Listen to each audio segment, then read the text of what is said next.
Madam Town Clerk, is the warrant legal? Yes, Mr. Moderator, the warrant's been posted according to Mass General laws and the bylaws for the town of Upton. Thank you very much. So we will have a recess for, I'm going to guess, about 10 minutes. So stay in your seats and we'll get started once everyone's in here. Thank you very much. Yes. Yes. Yes. Oh, that's fine, because Paul is going to do his little spiel before we get started. Absolutely. Thank you very much.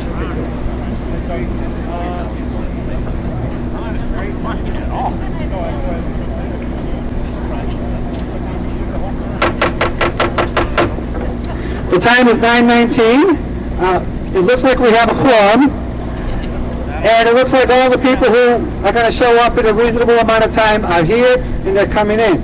For folks who keep coming in, there's plenty of chairs over on the left-hand side here if you want to sit there, okay? So I want to take this opportunity to thank all of you for coming to this annual town meeting for 2021.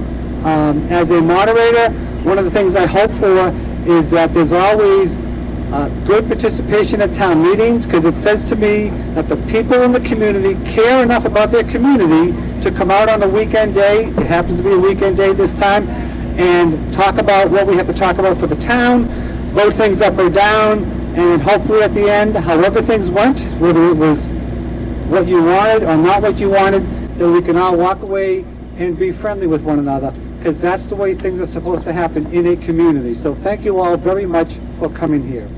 So at this point, I would like to ask the Chairman of the Board of Selectmen if we could do the pledge and a moment of silence. So if you could all rise, please. The flag is over there.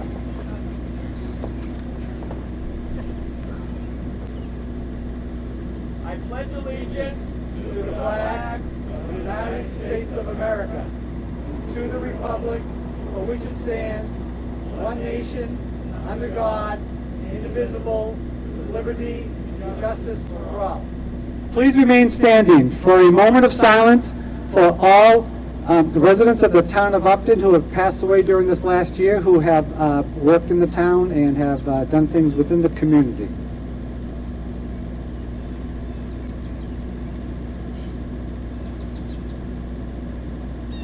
Thank you.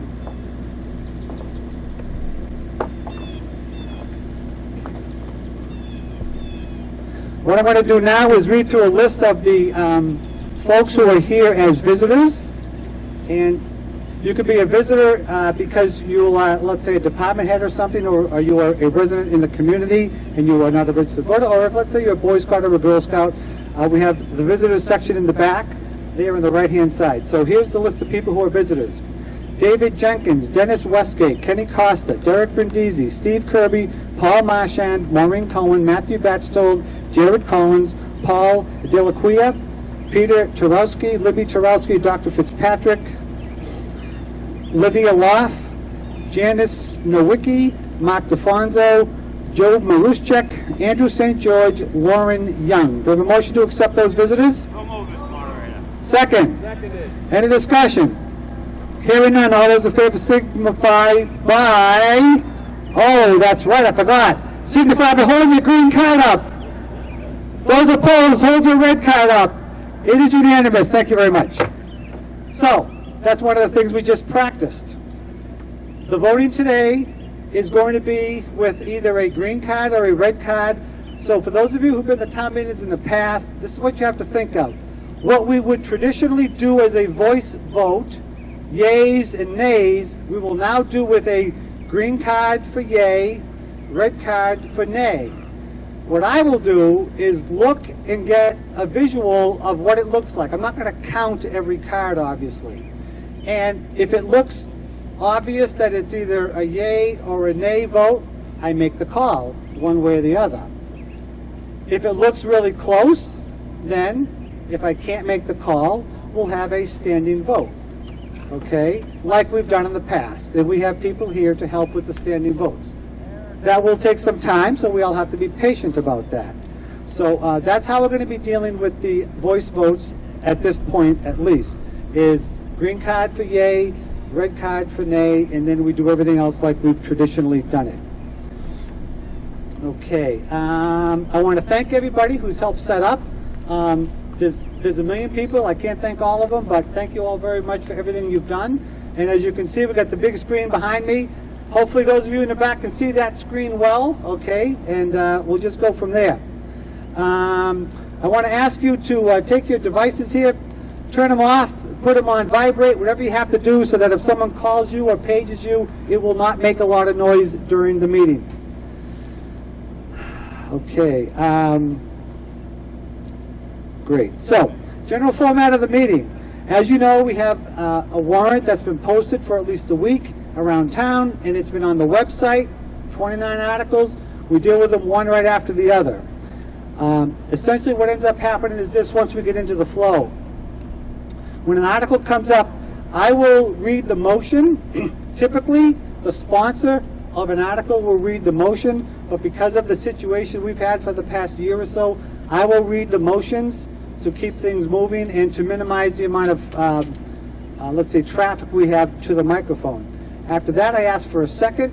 If it's a financial nature issue, I'll ask the Finance Committee for their recommendation.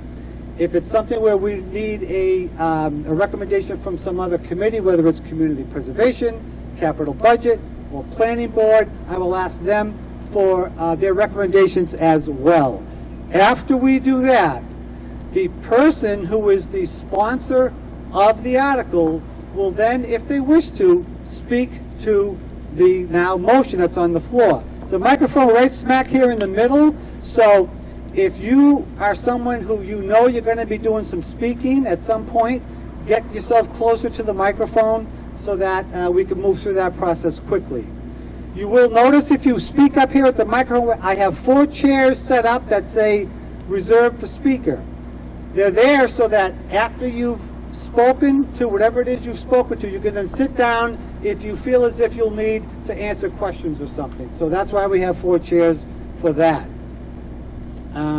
After we've had the discussion on the motion, if there is any, we'll then ask for a vote. And again, we'll do the yeas and nays with the green card, red card, and move it from there. For those of you who've been to town meetings in the past, you know that the vast majority of the motions, we make a motion, we make a second, we do FinCom, no discussion, we move through it, boom, boom, boom.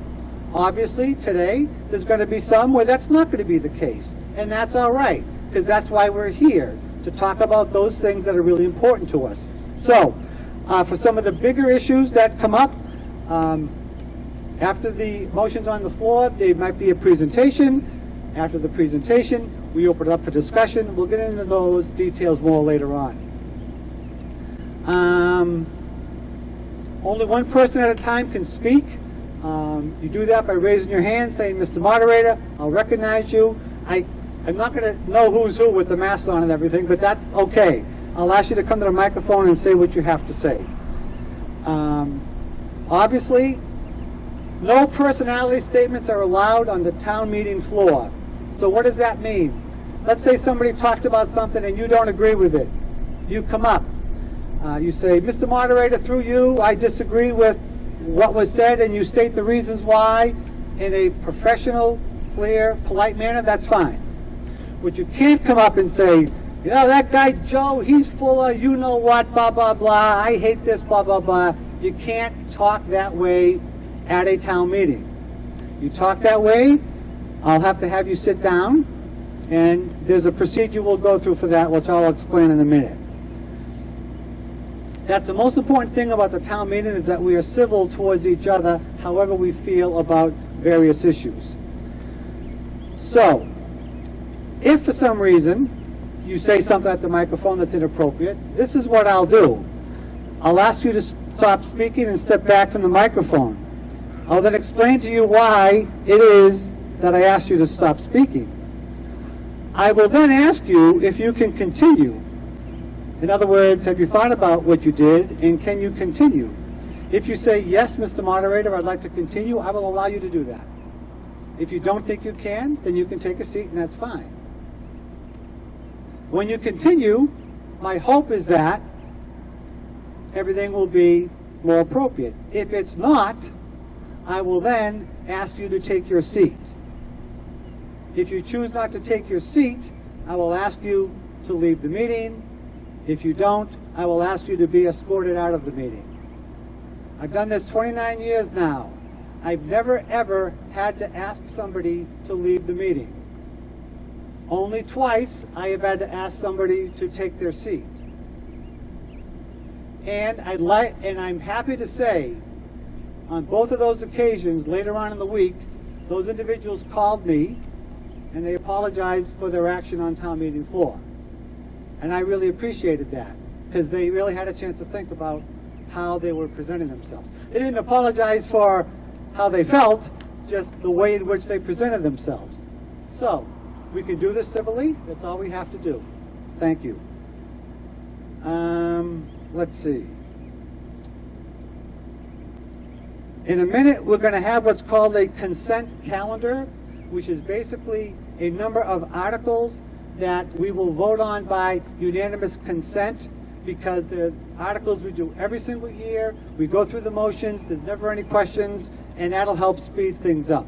Before we do that, though, Mr. Flaherty, Chairman of the Finance Committee, would you like to say a few words about some financial stuff before we get to that article? Oh, also, when you do speak for the first time, state your name and address so that we know that you are a registered voter. Mr. Flaherty, go ahead. You don't have to wear your microphone. Wear your microphone. Thank you. You don't have to wear your mask. Thank you, Mr. Moderator. Yeah, very good. Thank you, Mr. Moderator. I'm glad to see we have such a good turnout here. People that are familiar with how town meeting operates, how town government operates, you know, there's always the report from the Finance Committee. You'll notice that the last couple of years it has been different. The format, particularly with the omnibus budget, all the line items had changed. And it was changed for several reasons, one of them being so that it would track more with the accounting system that the town uses. Originally, we did this on an Excel spreadsheet, and you know, a bad click here or a bad click there, you get a real problem on your hands. So with the new format following VADAR, again, it tracks more easily. It tracks more easily with the town system. A couple of the changes you're going to notice is there are a lot of line items, budget items have changed. They've been collapsed into other items. Just as an example, the assessors, which always stood alone, now falls under the finance department. And then there are other changes that are similar to that. You will also note, and we did this hopefully to make life easier and save some questions. For those of you who have read this, there is a page, it's called page 9, the sheet that I'm holding, but it has a variance overview. And that kind of summarizes the changes that we made. And I give my good friend Mr. Byrne here credit for doing that, the master of the spreadsheet, as I call him. So I hope everybody had the opportunity to read the letter that accompanied this, and hopefully this document, this overview document with the variances, might have saved a little time and stopped a few questions. Thank you, Mr. Moderator. Thank you, Mr. Flaherty. So, to just emphasize as well, this information has been available to you either online for almost a month now or more, and for the past week or so, you've had the Finance Committee report to look through the numbers. Okay, so when we go through that process, my hope is that if you have holds and you have questions, that's fine, but it's your job as the town community to prepare yourself before you come to the meeting, so that if you do have to hold something, you know why, you have a question on it. It's not something that's a surprise that all of a sudden you see it today for the first time. This shouldn't be the first time that you're scanning through this if you want to hold things and ask questions. So that will just help things move forward. So at this point, we're going to now move to what we call the consent calendar. And for those of you who are new, like I said, there's about a half a dozen or so articles that we go through routinely every year. So instead of dealing with them in the usual way, which takes a lot of time, we put them all in one big chunk. And if there's something you want to hold on that, then I will ask for that, okay? There's a question here real quick. Yes. Could you come to the microphone, please?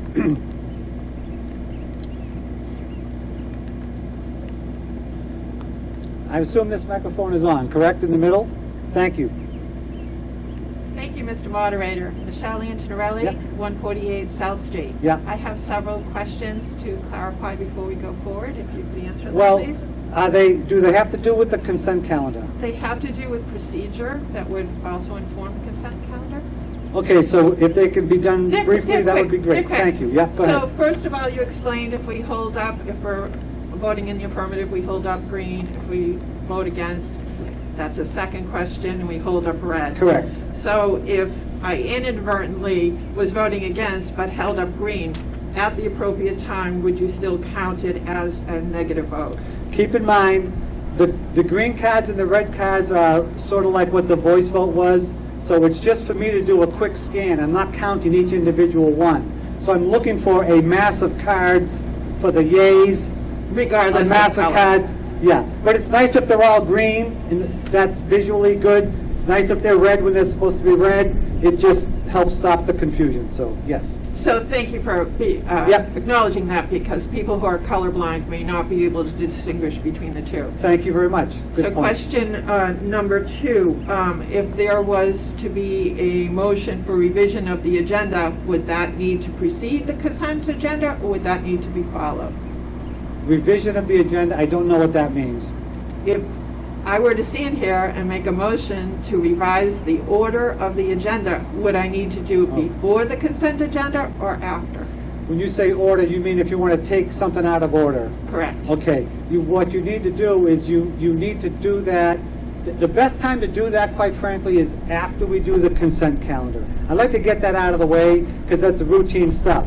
Absolutely. After the consent calendar, if you want to move something forward, let's say, the time to do it is when that is done, or at any time in the meeting when we're not doing anything in particular, if you want to move something around. Oh, so it doesn't have to be done at the start of the meeting? Not necessarily, no. Thank It can you. be done at any time. Okay. Okay. And my, this other question is a little more technical, but Yep. you are the one to answer it.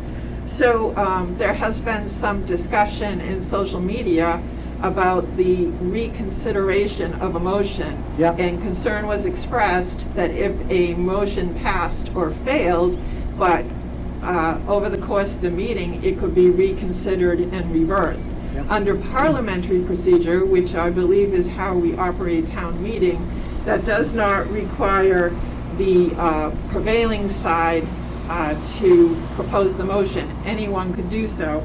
Under Robert's Rules of Order, it would have to be somebody who essentially changed their mind about that vote and wished to have the group reconsider. I do know that in Congress, the House Speaker or the Senate Majority Leader can actually say, following the vote, that we lay the motion to reconsider upon the table, which effectively seals that vote. So my question to you is parliamentary or Robert's Rules regarding reconsideration of motions, and if there's any clarifying information so that people who are present can feel confident that the entire body at the time that the motion was put forward were able to fairly vote and sort of were not undermined by a later decision during the meeting. Okay, I understand your question. What I'm going to do is explain to you how we do it, as opposed to saying it's Roberts or parliamentary or whatever. Right? Yes. I'm going to explain how we do it based on our bylaws and based on the general consensus of moderators as to how to deal with reconsideration. So this is how we do it. After a vote has been passed, either yea or nay, there's a 1-hour time limit for somebody to reconsider that particular vote, okay? Now, if somebody makes a motion to reconsider within that hour, what I will do is I will ask that person how they voted. If you want to reconsider something, you need to tell me how you voted. And depending upon how you voted, either with the prevailing side or with the side that loses, we can then move forward as to whether or not we can consider reconsideration. At that point, if we can consider it, I will ask you, why do you want to reconsider this? You'll explain it to me. If the reason you have is because there's new information, something different has happened, you've changed your mind or something, then we will move forward with that process. And I'll talk about all those details later. But what it boils down to is this. After we voted on something, the town clerk records the time. You've got a 1-hour time limit so that something could possibly be reconsidered. If you want to do that, I'll ask the question, then we'll move from there. The one thing I will not allow, since you kind of brought it up with the Congress and stuff, what they do, what I will not allow is for a vote to happen and then to have somebody move to reconsider it immediately, so that we could, what you're essentially doing is blocking the ability to reconsider it later when there might be a legitimate reason to do that. I don't allow that, because that's just a parliamentary maneuver that people try to do to close something. The reason for reconsideration is that somebody on the prevailing side might have changed their mind. They've got new information. They want to talk about it again. That's why we do reconsideration. So I know that's a long answer, and I apologize for that, but it's a fairly technical question, and I want to make sure people understand. The way we do it here in Upton is the way it's done for how it was intended to be used in the first place. It's not used as a parliamentary maneuver to manipulate things. So that's why we do it that way. I hope I've answered your question. Sort of, just to, Okay?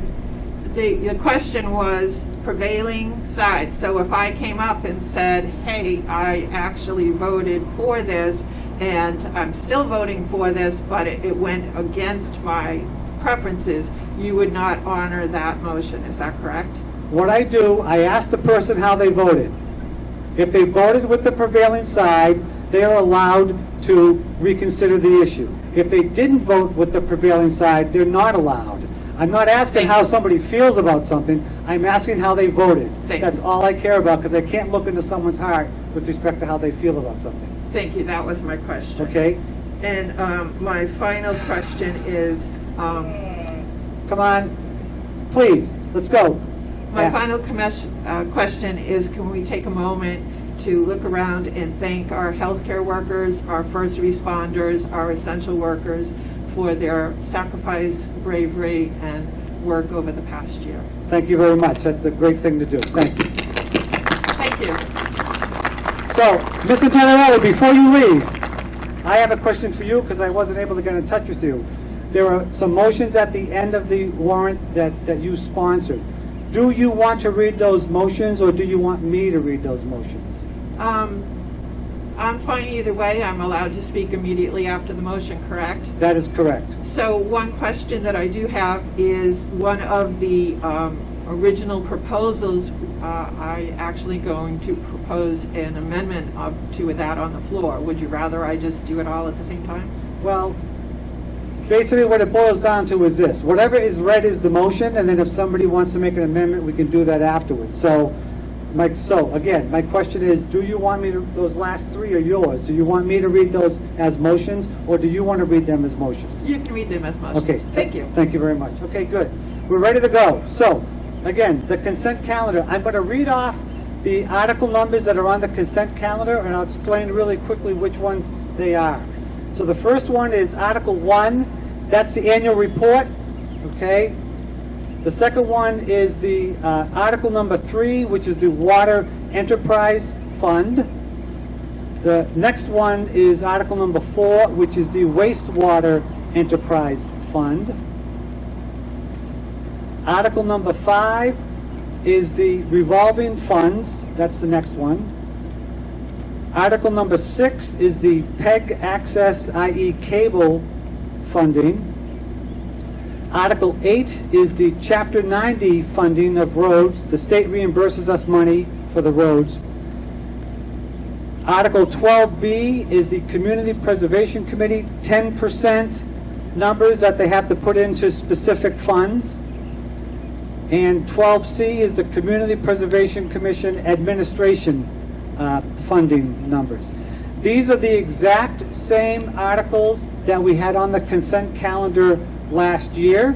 There was another one we had last year, but it's not on this year, so we didn't put it on there. Just in case you're wondering, do we just come up with these things? Every year we come up with these. Every year there's not any questions. So, is there any one of those that somebody wants to hold specifically because they have questions on them? Okay, yes. Could you stand up and state which number it is that you want to hold? Number 5, that's the revolving funds. Okay, so we'll take that out of the consent calendar. Thank you. Is there anything else that somebody wants to take out of the consent calendar? Okay, seeing none. Is there a motion to accept those motions by unanimous consent? Is there a second? Second. Any discussion? Seeing none, all those in favor of passing those by unanimous consent, please hold up your green card. Good. Those opposed, red. I shouldn't see any. Thank you very much. Those all passed by unanimous consent. So we'll deal with 5 then when we get to it, okay? All right. And remind me if I skip over it, please. All right. Thank you. All right. So the next thing now is Article 2B. And the town administrator, you said you wanted to make a quick 5-minute presentation. Thank you.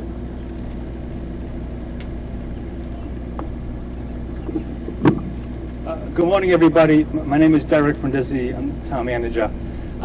This morning, you're going to vote on a $25.8 million proposed operating budget. So I wanted to spend a few minutes just talking about what that budget entails. And before we begin, I just want to go over a little bit of the state of the finances.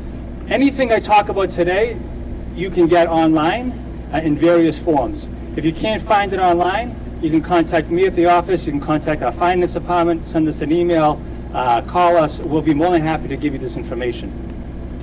That being said, I want to start with our bond rating. So our bond rating is like your credit rating for when you would apply for a mortgage. So we have a AA+. The highest bond rating a municipality can get is a AAA. AA+ is the second highest. So we are one step away from having the best credit rating for any municipality. There's only a handful of municipalities in the state that have a AAA. So this is a good marker of our financial stability and how well we're managing funds. Because of the AA+, and I mentioned this at the November town meeting, we were able to go out to refinance the town hall debt.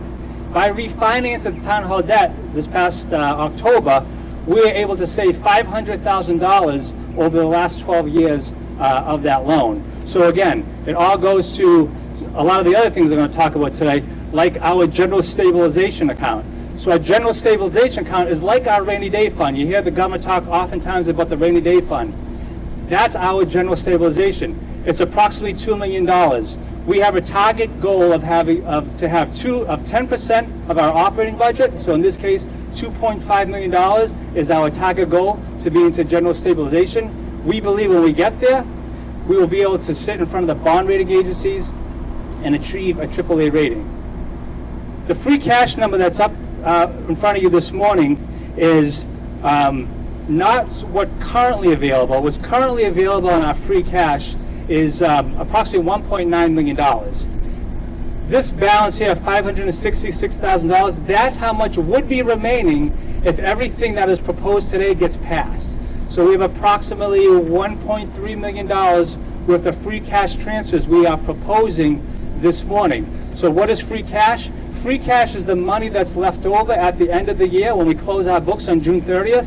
That's the money that's certified by the state. It basically goes into call it a checking account so that we can use it for various purposes. Oftentimes, we use free cash to acquire capital, buy a fire truck, buy an ambulance. Today, you'll hear a few different proposals we have this morning on what to use that free cash for. So at the end of this morning, if everything were to pass, we'd still have $500,000 left over. That $500,000 will get rolled into next year. 71 Conservation Commission, 175 Planning Board, 184 Housing Authority, 192 Town Public Buildings, 210 Police, 220 Fire EMS, 232 Ambulance Service, 241 Code Enforcement, 291 Emergency Management, 292 Animal Control, 294 DPW, Parks, Forestry, and Cemetery, 300 Education, 421 DPW, 422 DPW Highway Construction Maintenance, 423 DPW Snow and Ice Removal, 433 Waste Removal, 491 Cemetery, 510 Board of Health, 522 Health Service. I'm sorry, what? Oh, 522 Health Service. Is there a hold on that? Oh, I'm sorry. Could you come to the microphone, please? 510, okay, thank you. So just come to the mic and say the specific item that you wish to hold, please. I know these aren't numbered like they were in the past, but if you could give me a sense of which one it is. Actually, I missed it. Can I go back to the 433 waste removal? That's fine, yeah. Okay, so 433 waste removal, both line of expenses and curbside services. My name is Michelle Lantinarelli, 148 Yep. South Street. So you want to hold the disposal number of 120,000, correct? Okay, and you want to hold the waste removal curbside service 465. Correct. Very good, thank you. Thank you. Yep. So those two will be held. Okay, we were in the health services, right? Okay. Next, Council on Aging. 543 Veterans. 610 Library. 630 Beach. 691 Historical Commission. 710 Retirement of Debt. 725 Debt Service Short-Term Interest. 820 State Assessments. 911 Retirement. 913 Unemployment Compensation. 916 Payroll Taxes Medicare. 945 Liability Insurance. Oh, okay, yep, could you come back, please?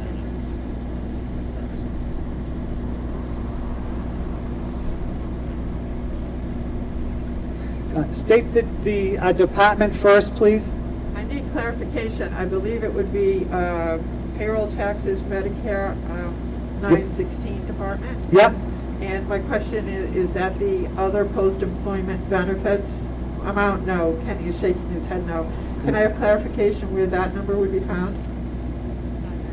With that line item? Okay, that's later on in 9, so we haven't done that one yet, right? So that's later on in this process, 990. Thank you. Okay, thank you, yep. Alrighty, so where was I? Liability insurance? Right? Okay. 950 Trust Fund Committee. 990 transfers out. That's one there. So do you want to hold the other financing uses transfers out? $100,000? Got it. Thank you. So that's being held. So we have 3 holds so far.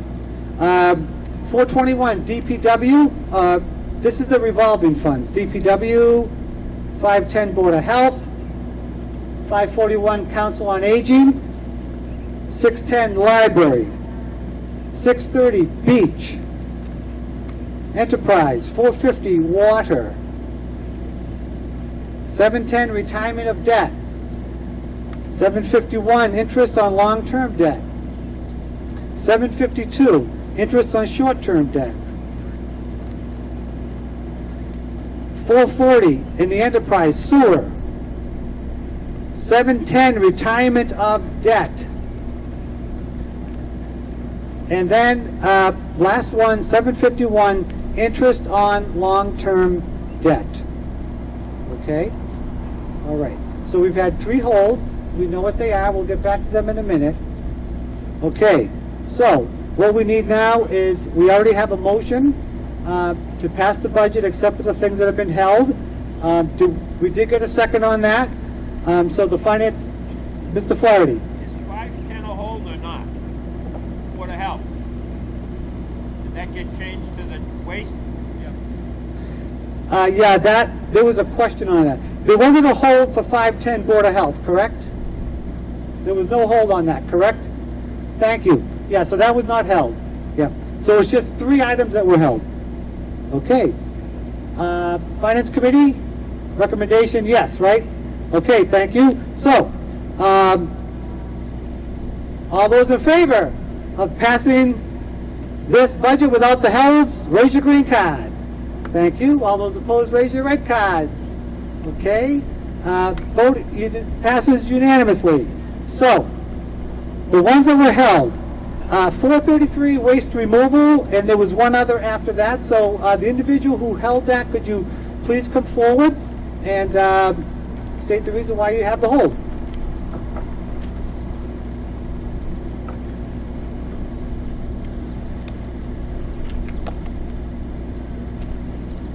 Thank you. Yep. Michelle Antonelli, 148 South Street. So we're all aware over the past couple of years that the recycling expenses have skyrocketed, and in response, basically, we've just had to raise and appropriate greater funds to meet those needs. My question is, from what I could investigate, that Upton has invested in pursuing grants and received $750 in October 2019, $4,200 in 2017 regarding sustainable materials recovery. And I know that we have been somewhat participatory in recycling dividends programming. So what is our participation in these programs at this point, and how are we exploring municipal grants for waste? Okay, is there somebody who can address that quickly, and then we can come up with a number for that? Anybody? Mr. Holman.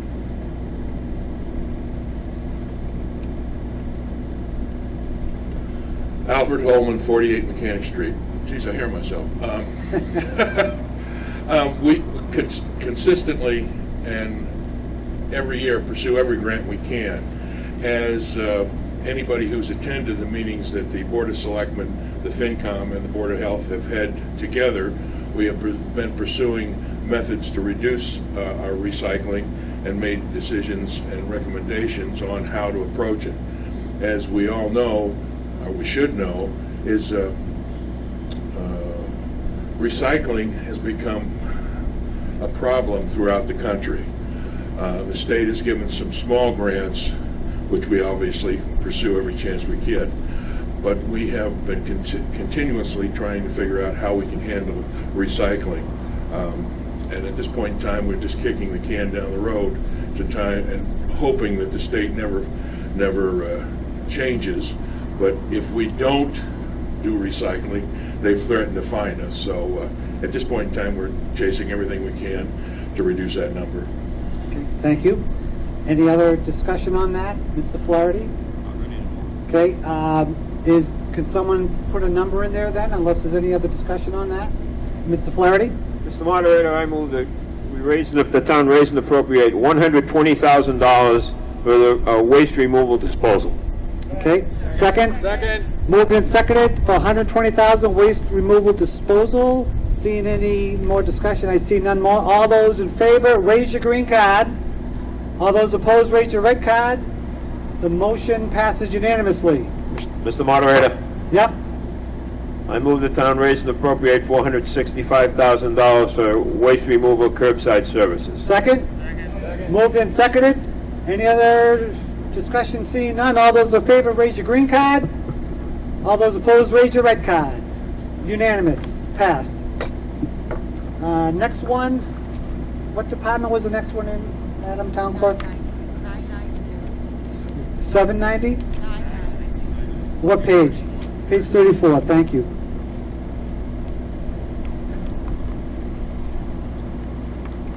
So, as I'm trying to find this, I don't know if it's possible in the future to have the departments alphabetized numerically, if you know what I'm saying. But if that's not possible. Oh, it's a state. Okay. We can always by mistake. Thank you. Good. Page 34. Section 990 transfers out. Other financing uses transfers out $100,000. That's what was held. Ms. Antenarelli, if you could speak to that, please.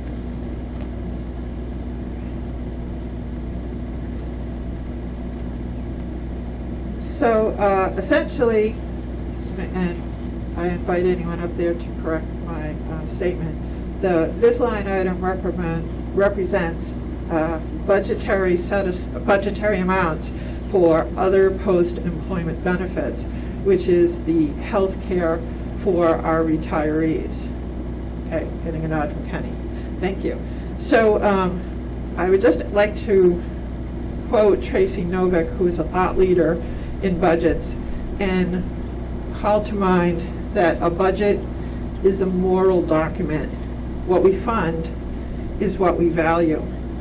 So when I look at $100,000 towards an unfunded liability of more than $7 million, I think at this point, and that sounds scary, and I would liken it to when we talk about fully funding this, we would sort of be talking about the post office mess that we have, right? So we're supposed to have all the money for anybody who's working for the post office in advance, whether they're going to retire in 20 years or not. So it is a scare factor when we say we are putting $100,000 and we currently have less than, I'll look at Kenny on this, $700,000 in that fund, correct? And he's nodding. My question here is, and I've asked this to the Finance Committee before, is what is the calculation and how do we determine that $100,000 is going to get us to the place where our children are not paying for the people that are working today in their retirement? It's a long road, and there is an article, a citizen's petition later on in the warrant that specifically addresses an alternative thought process around this. But basically, this is now part of the budget. So it's a little weird that we're going to vote on a number and then later on talk about re-voting on that number and how it's funded. So I would just invite sort of to open that discussion.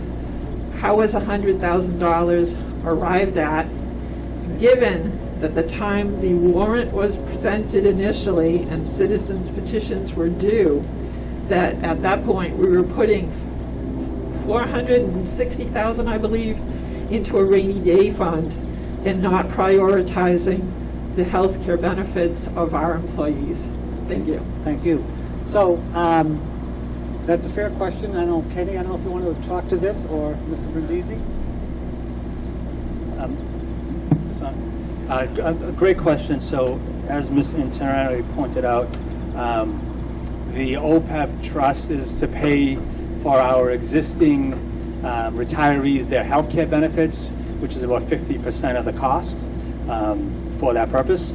Right now, we know that $100,000 will not get us to pay off the $7 million liability, but we've done a couple different things. So we set up an OPEB trust fund, which currently has about $700,000 in it, and every year we put in the additional $100,000, which is before you this morning. In addition to that, we've worked out agreements with all of our unions and our non-union employees, which all new employees will contribute 2% of their gross wages into this trust fund to help mitigate the cost of the liability. In the end, our intentions, like many other communities throughout the country, is to start to really pay this when our pension liability is paid off. So right now we are scheduled to pay off our pension liability in 2035. This year, you just voted that we have approximately $700,000 this year went towards our pension liability, and again, we're on pace to pay that off in 2035. Most communities, and there's probably less than a half a dozen communities in Massachusetts that have already paid off their OPEB liability, because most folks are putting the money towards the pension because it's required by law to pay off your pension liability. Right now, the state isn't mandating that the OPEB trust, the OPEB liability is to be paid off. So our goal is, so once we meet that maturity date in 2035, we'll start putting those additional dollars towards the OPEB liabilities. Okay. Any other question or discussion? Okay. Seeing none, Mr. Flaherty? Mr. Moderator, I Yep. move town raise and appropriate $100,000 for the purposes of the OPEB liability. Second? Okay. All those in favor, hold up your green card. All those opposed, hold up the red card. The motion carries by a majority.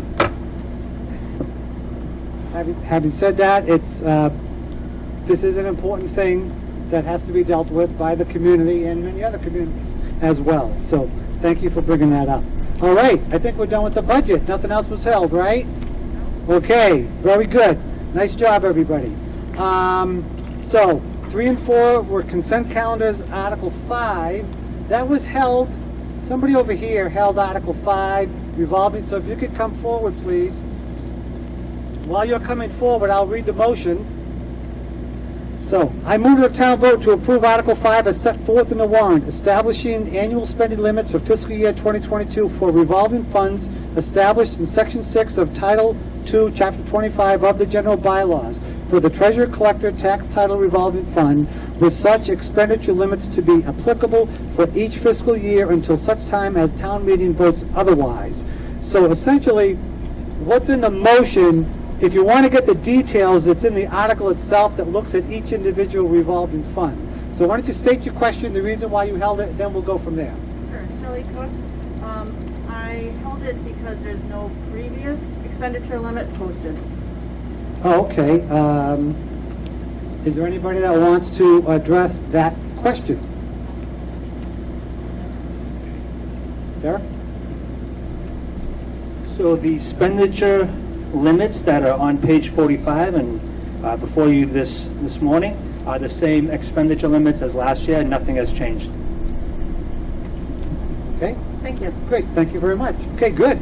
So that is as is. So was there a second on that motion? Second. FinCom recommendation? Favorable action, Mr. Favorable Moderator. action by the FinCom. Any further discussion? Seeing none, all those hold up the green cards. All opposed, hold up your red cards. Passes by unanimously. Thank you. Next is Article 7, because 6 was in the consent calendar. Article 7. I move the town vote transfer from free cash a sum of $436,497 for the purposes of funding the town's additional assessment from the Mendon Upper Regional School District for the fiscal year beginning July 1, 2021. Moved and seconded. Finance Committee recommendation. The Finance Committee recommendation was unfavorable. Unfavorable action by the Finance Committee. Did you want to comment? I'm not sure the school district is going to make a presentation on this or not, Mr. Moderator.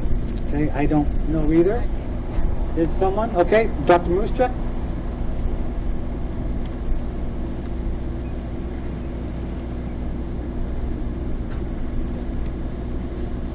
Good morning, Joe Marushtek, Superintendent of Schools of the Mendon-Upton Regional School District. I just would like to simply note that this additional assessment is direly needed by the regional school district. Keep in mind, as the town manager said previously, yes, it is indeed true that the regional school district depends on state funding to a much greater degree than the town of Upton does. However, I can tell you in my 10 years as superintendent, because of the relative wealth of the community, the percentage of state funding that we've received has diminished each and every single year, and therefore there's a greater burden on the communities of Mendon and Upton. To put things in perspective, my very first year as superintendent in 2011, approximately 55% of the regional school district's budget was funded through Chapter 70 or state funds. This year, it's down to, unfortunately, 28%. So it's been a dramatic drop. I also would like to note that this year's regional school district budget is a significant ask. It's 6.6% increase of approximately a little under $2.5 million. It's a very, very significant ask. But please keep in mind, about 77% of that is simply to maintain level services. So there are a lot of drivers, particularly special education of students with significant needs, things like Worcester County retirement, transportation, that drive these ongoing expenses. But in addition to that, we do have some new positions, but those new positions are directly tied to what our kids need coming out of this pandemic. Things like school adjustment counselors, things like instructional intervention coaches to work with our teams of teachers and so on.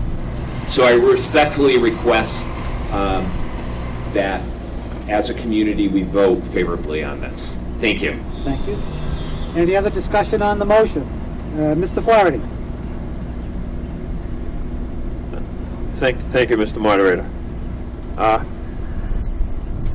One of the prime reasons that the Finance Committee voted an unfavorable recommendation in this was due to the fact that a couple of years ago, the town adopted a position regarding reserve policies. And we have a financial plan, and it was alluded to earlier to keep an amount in stabilization or reserves, which are approximately 10% of the budget.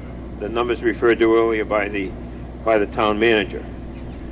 Keep in mind that last year we took $265,000 from stabilization to fund the education budget, and now this year we're taking 439.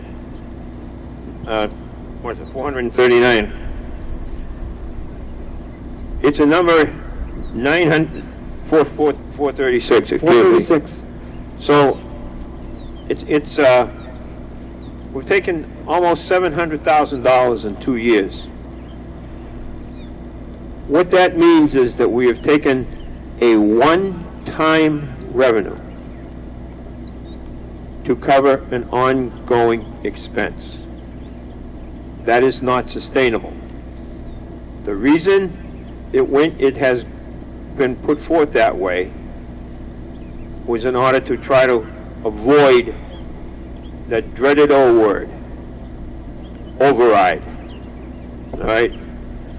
As you may know, the increase to the town of Upton was $1.4 million, $1.48 million. We arrived at the number that was shown earlier, $1,050,000, by taking $444,000, which is the original number that we put in there. And then that was what we were led to believe, rightly or wrongly, from my early discussions with the manager had with the school district. And then after the budget hearing and leading up to the budget hearing, the number increased to the 1.487 million. To avoid the override, the selectmen and the finance committee said, okay, how can we do this? We added 444,000 that we put in there. To that, there was an additional 43,000 in additional room in the tax levy, and we took $560,000 that we had in years past dedicated to improving the road situation.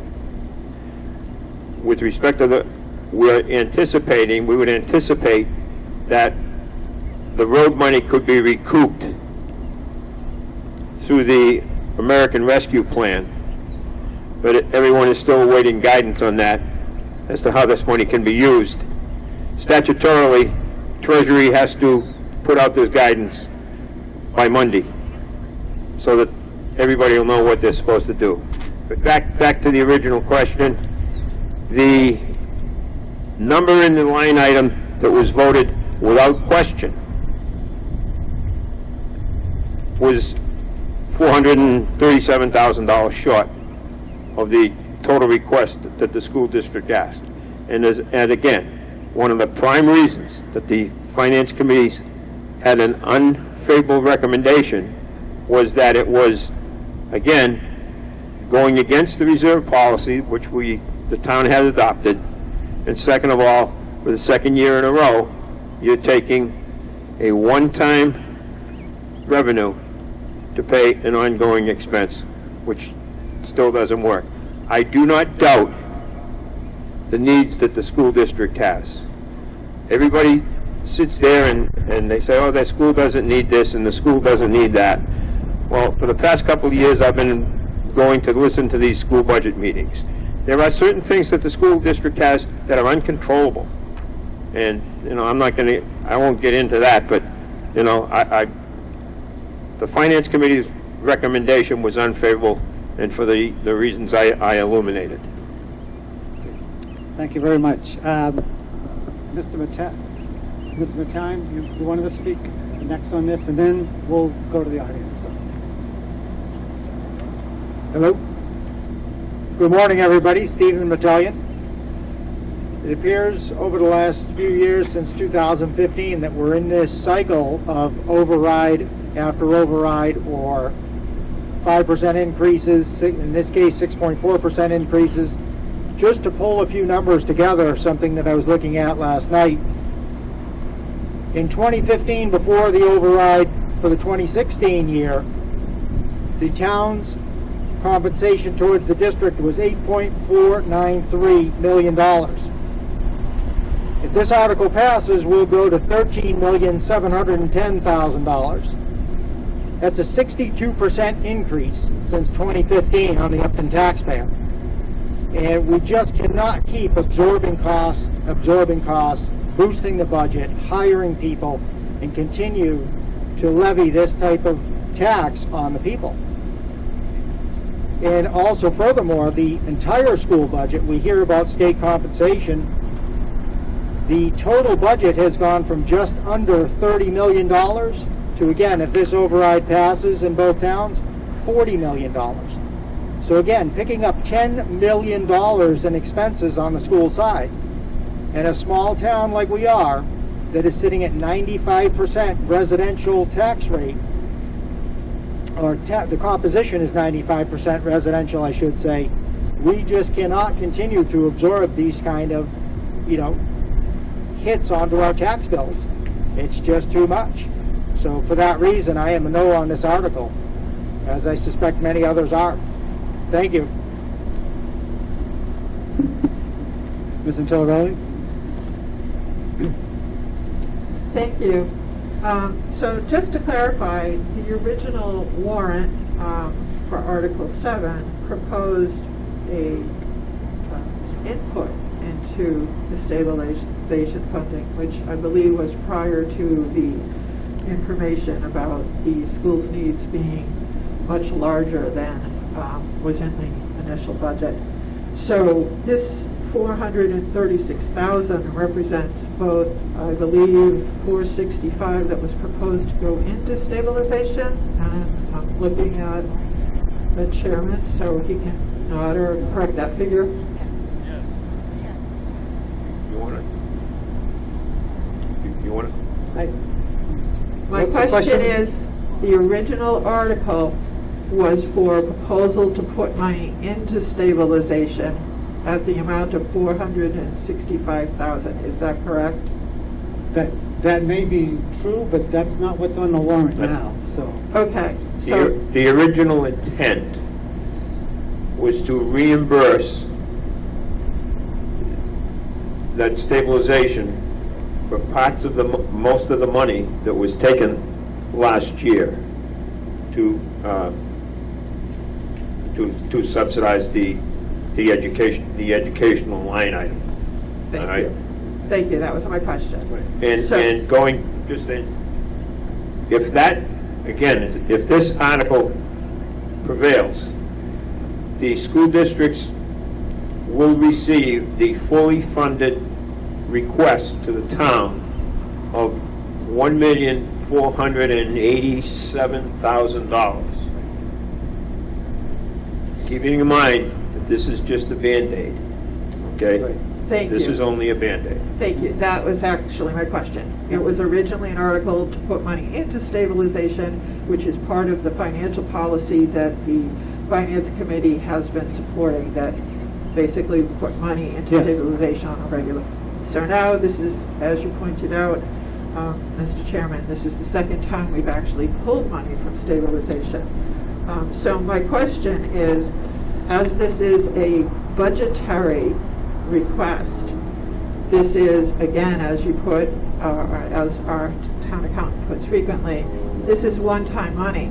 So Dr. M, my question to you is, would we expect the budget next year to start with this figure and then have an increase? That basically, aren't we kicking the can of an override down the road? So, Dr. Marusiak, I don't know if you wanted to try to address that right at the moment. It does seem like a legitimate question with regard to now and the future.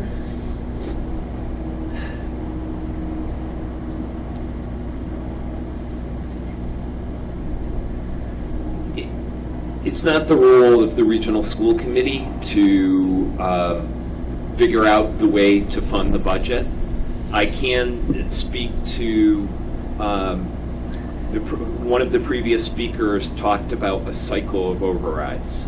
I can indeed tell you that the last two school overrides in the town of Upton were in 2011 and then in 2015. We were very explicit in the regional school district and on the regional school committee that in 2015 that we would not come back for another override for 5 years. And the fact of the matter is, the original FY21 budget, which was certified the week we had to close the schools down, did have an override request to both communities. The simple fact is the pandemic broke. The regional school committee shortly afterwards recertified the budget at a dramatically lower rate because there was such a high degree of uncertainty fiscally at the state level and at the local level as well. So to answer the question, it's been my experience as the superintendent of schools, because the fact that this is a community with 95% of taxes coming from residential properties, and there is a limited tax base, to simply keep level services in place for our children, there does need to be an override. But the school committee, I want to be very, very clear, was very explicit in its promise in 2015 that there would not be an override request for at least 5 years, and that promise was fulfilled. Next question. Mr. Moderator, Yeah? could I just reiterate something that Dr. Marusiak indicated? Yes, and then we'll come to you next after that. The process works that the school district votes a budget.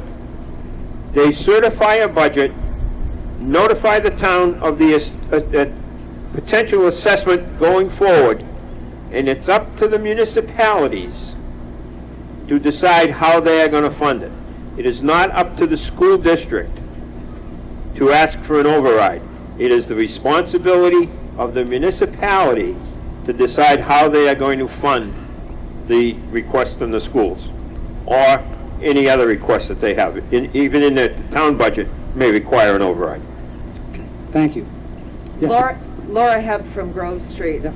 I have a question. So we're taking money out of free cash. We're taking it out of the stabilization fund. At the beginning of the meeting, Mr. Brindisi said we had a AA plus bond rating, but we also have 1.9. We're going to bring that down to about 600,000. Does that then affect our bond? Because I know if you're going to apply for a loan, the less money you have, the less viable you are. And we seem to be depleting all of our funds left and right. If we deplete our bond rating, then the money it costs us to borrow is going to increase. Am I correct? Well, so there's a lot of things that you're asking Right. at one time, okay? So, Mr. Brindisi, if you could sort of Yeah, sure. talk about that question. So we're not, is this on? Hold on. Could you turn this mic on? So we're not depleting our stabilization account. This money's coming from free cash. I started this conversation saying that we had a free cash reserve of about $1.9 million. This $436,000 would come from there. The stabilization account is not being affected with this potential transfer. But does our bond rating depend at all on the free cash? So we went out, we met with the bond rating agencies this past October when we had a refinance town hall. We had $2 million in our stabilization account at that time, and they reaffirmed our AA plus bond rating with the existing dollars that are in our stabilization account. Okay, thank you. Okay, anything else? Just a follow-up question. So we haven't had an override, but we did pull from free cash last year, and we're pulling again from free cash this year. Am I correct? I think last year was stabilization. Last year, they took about 200 grand from stabilization, correct? 260. So last year was stabilization, this year it's from the free cash. Okay? Thank you. Thank you, yeah. Next. My name is Sandy Furman. I live on Pearl Street. I'm almost 70 years old. I don't have a child in the schools at this time. My grandchildren live in a different community. It is fitting that we are on the property of the school here. Are we a community that values our kids and education and is going to make sure that we can continue to provide high quality education for our kids or not? That's my point. Thank you. Next. Thank you. Sir. Hi, my name is Brian House. I'm Pierce Lane. First, I want to thank the Finance Committee for outlining their plan in the planning that they did a number of years ago to create fiscal stability for the town. But the fact that we're standing in the football field reflects the fact that unplanned events happen, unpredictable events happen, and that's the situation we have here. I also want to counter this comment that we have a cycle of overrides. As Dr. Maruschek said, that is clearly not the case, and is a mischaracterization of what the town's finances look like and how we fund our schools. Thirdly, I'd like to remind us of the point that the town manager said, which is our property values in this town have increased 60% over the last some odd years. I don't remember the number. The reason for that is the quality of our schools. I have 2 kids in high school. One is a senior this year. The quality of the schools that our kids are going to college to is a reflection of the quality of the school district. We have people in the last few years who have gone to Princeton, MIT, great state schools, great private schools around the country. That's a reflection of the schools. The value of our property in this town, the biggest investment most of the people that are in attendance today have is driven by the property values. That's driven almost entirely by our school system. So I wholeheartedly encourage everyone to approve this motion and invest in our schools and our kids. Thank you. Thank you. Next. I'm Phil DeZetter. I'm 177 East Street in Upton. I'm on the school committee. I'm on the MURSD budget committee. I attend selectmen meetings, FinCom meetings. I've been around for a little while on this whole thing. Yes. So, two quick points. One, I think it needs to be known by everybody that if the $436,000 here in this article doesn't pass, it's not a $436,000 impact to the schools. It's actually a $750,000 to $800,000 impact because the corresponding Mendon piece will be eliminated as well. Okay? So people need to understand that. The second piece, following upon, I think, what Mr. Flaherty indicated and some other people in terms of the lovely minimum local contribution, if I go back to 2016, and Selectman Metallian was talking about this, but if I go back to 2016 when the last override passed, our minimum local contribution was at 58% for this town, and today it's actually essentially at 76%.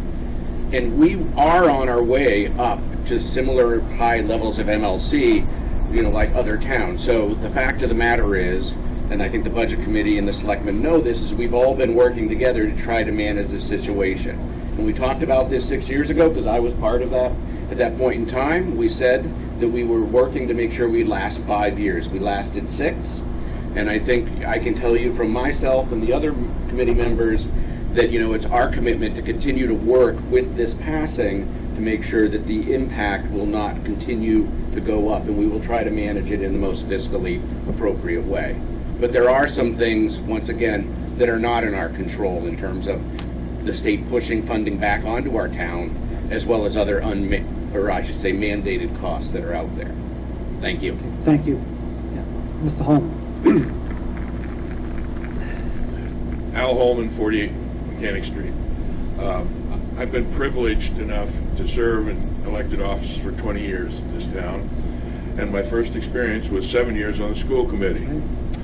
And I can say without question, in the last 20 years, this town has always come out to support what I believe is to be our moral imperative to educate our young. I believe that this is short money.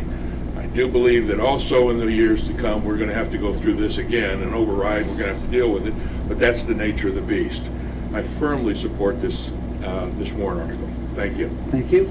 Next.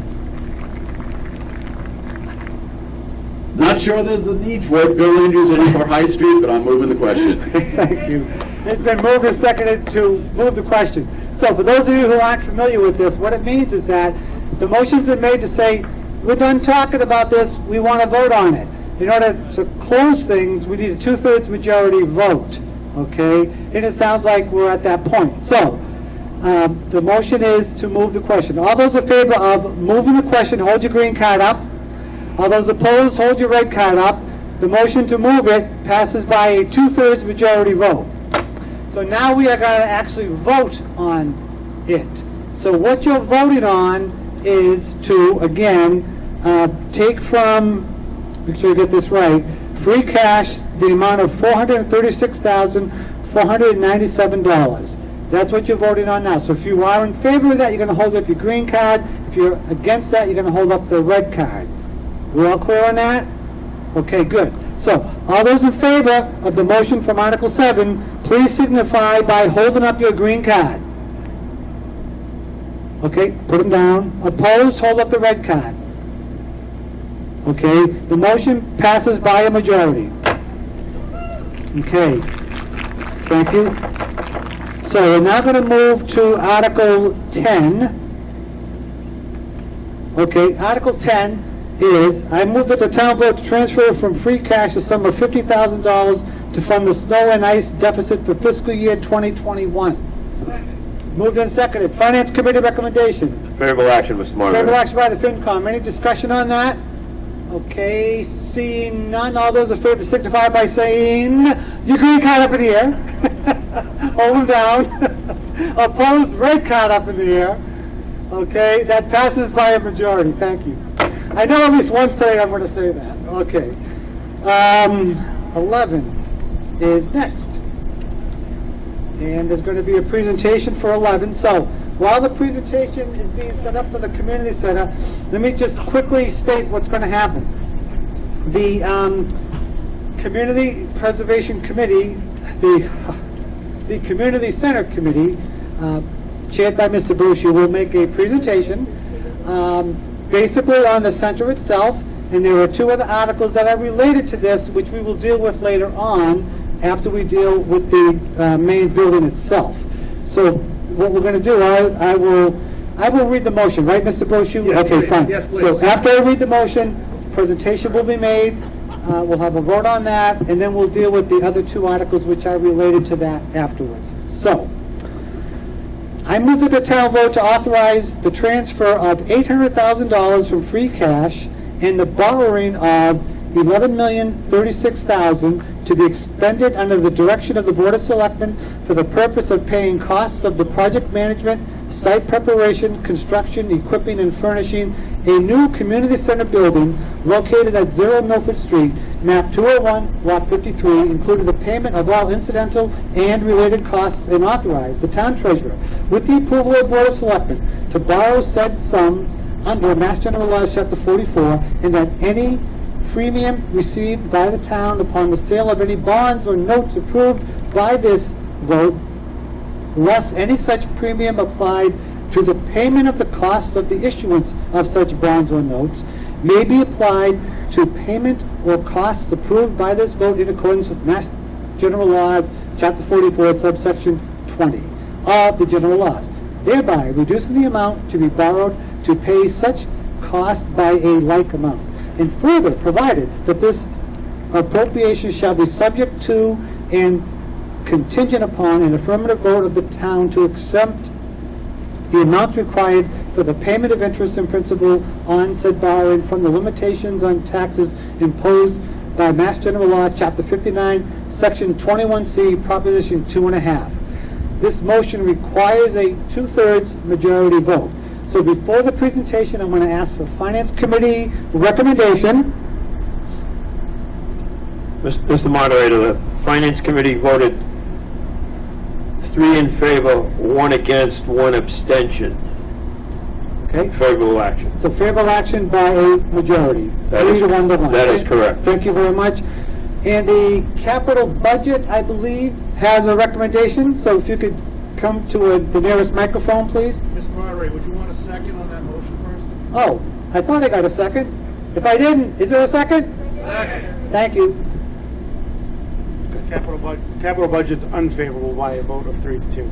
Okay, capital budget is unfavorable by a vote of 3 to 2.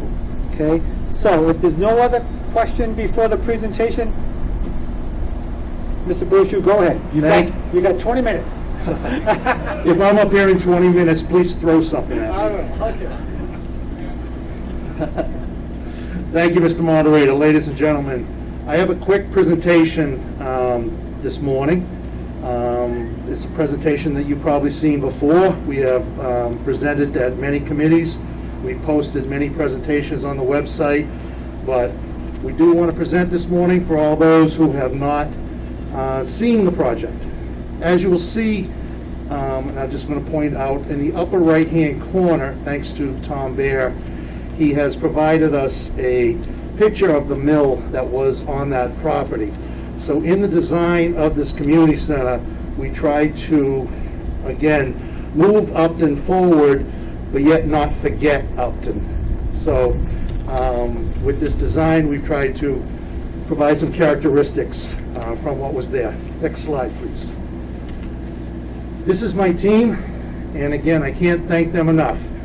We have spent a lot of time, I want to say in the last 8 months, on this project. They are a great group, and like I said, I cannot thank them enough, so thank you. Next slide. Here you see the existing layout of the area on Milford Street that the project is proposed on. Next slide, please. Here you see the aerial view of the proposed site showing the building, the parking lot layout, and the proposed playground and nature area. Next slide.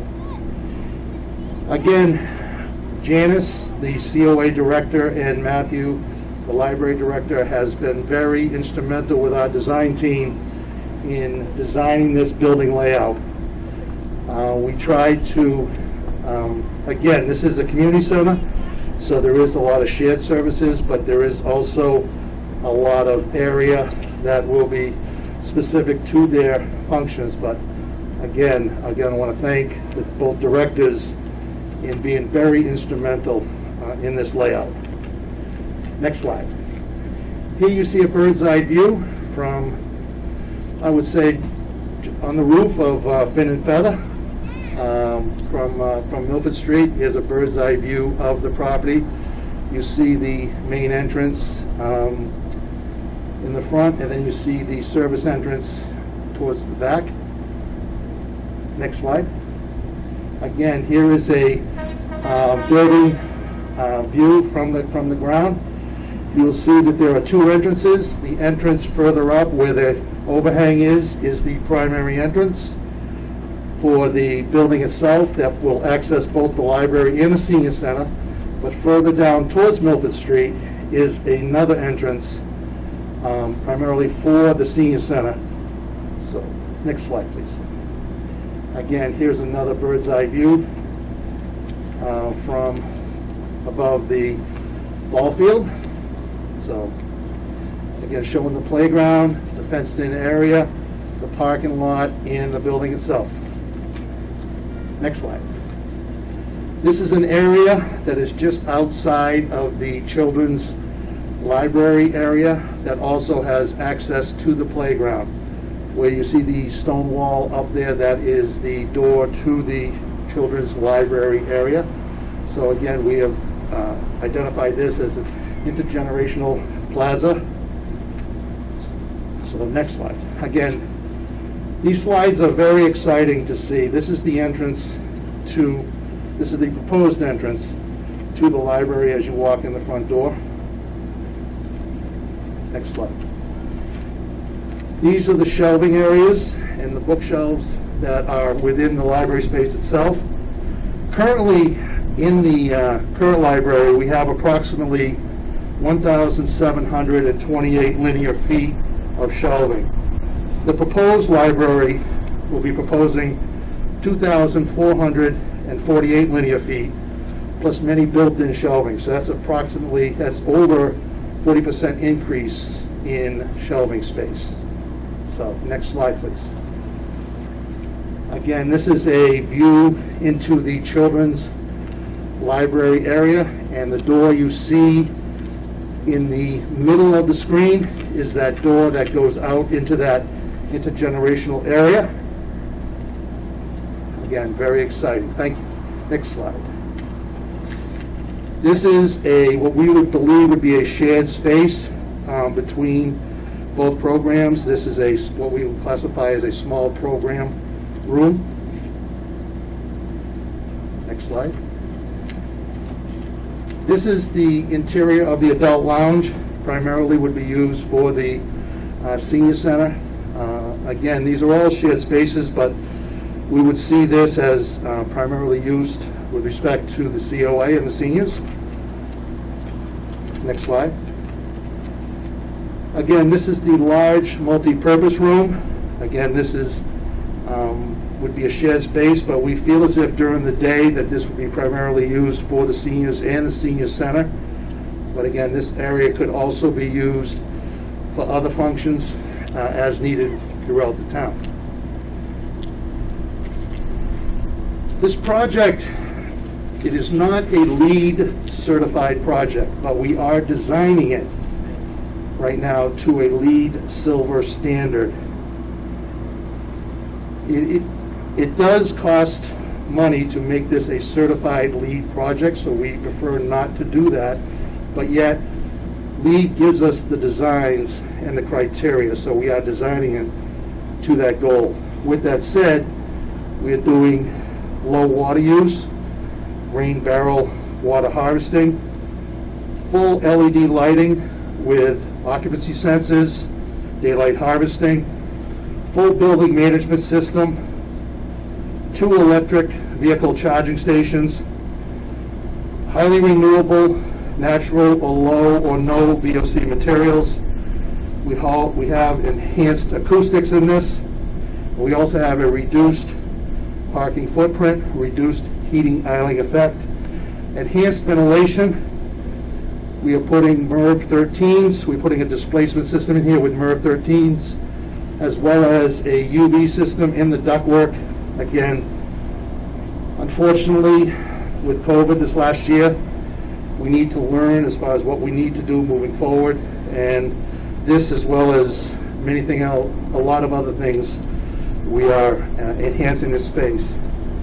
We did look at solar and geothermal, but we determined that there was no cost effectiveness. However, what we did look at is that there could be a potential later on for possibly PV canopies, photovoltaic canopies out in the parking lot. So we will be providing some infrastructure, electrical infrastructure, to make that work. And this project is estimated to use a little under 42% less energy compared to a fully code compliant project if we were doing something similar. Next slide.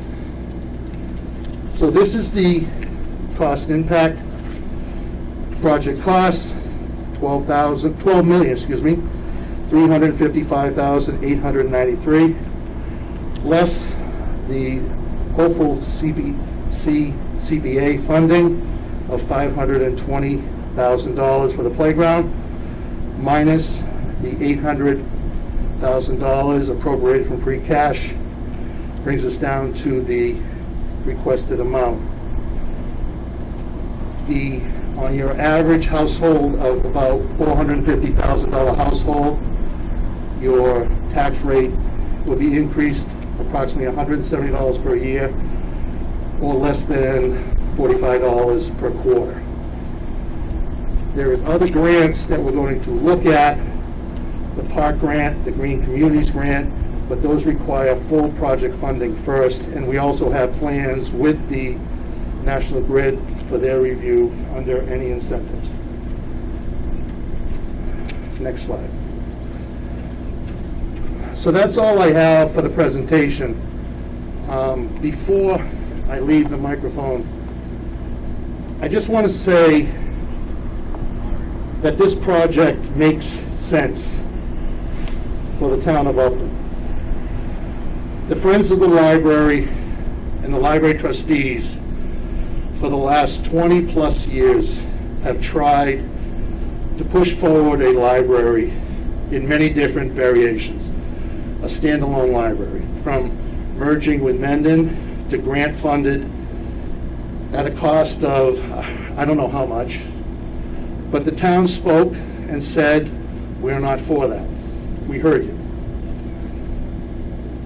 The COA, the director, have done their best to provide functions, provide services in a small area within Millhouse, and I thank them for that. But it's time to move forward. It's time to move on. We need to give this town the library that's deserving of this town, and we need to give a senior center to the town itself, in the center of town, for everybody in the town of Upton to use. So I would strongly ask for your positive vote on this. Thank you.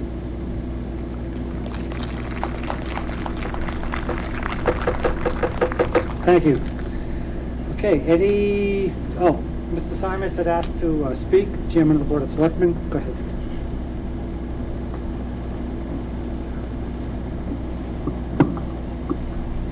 Good morning, folks. Thanks, everybody, for coming. Obviously, we appreciate it on this cool day.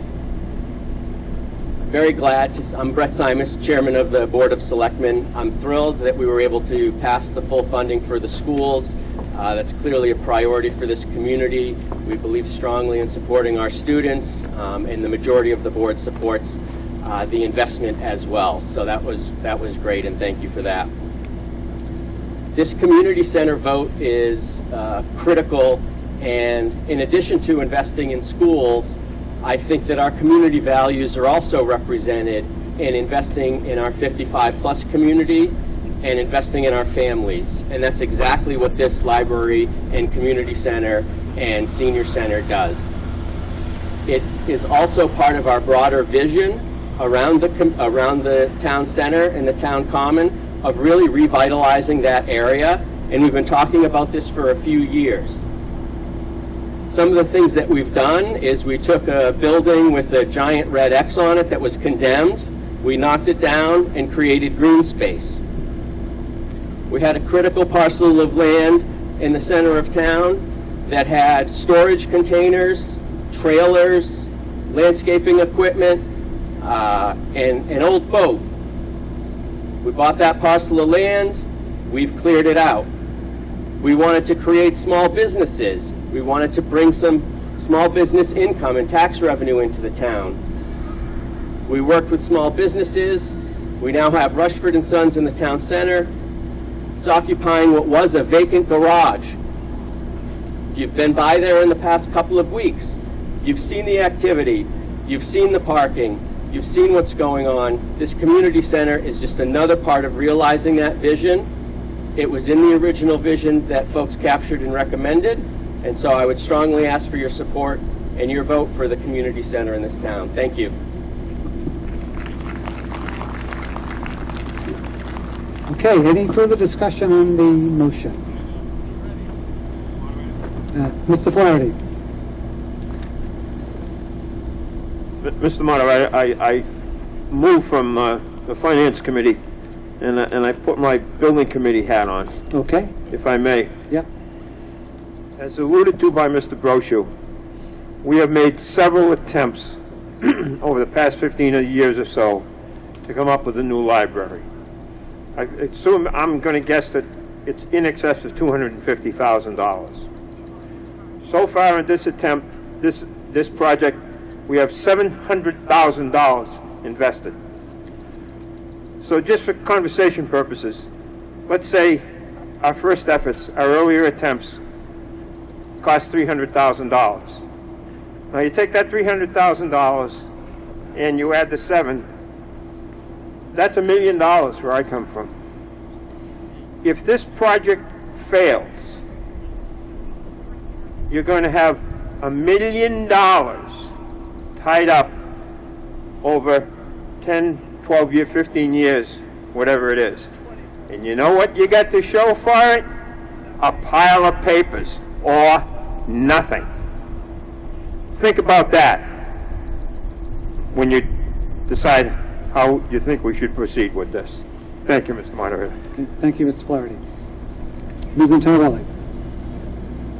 Thank you. In response to comments that we have spent $1 million coming to today's project, I'm not going to dispute that. I would, however, say that whether this project passes or whether it's not a failure, and it doesn't represent a waste of money. It comes to informing the public and providing options and making the best decision for our community. I would even argue that just because we've spent that money does not and should not commit us to throwing good money after bad if that's what we think this project is. I would also call to attention that this project has not passed the planning board approval process.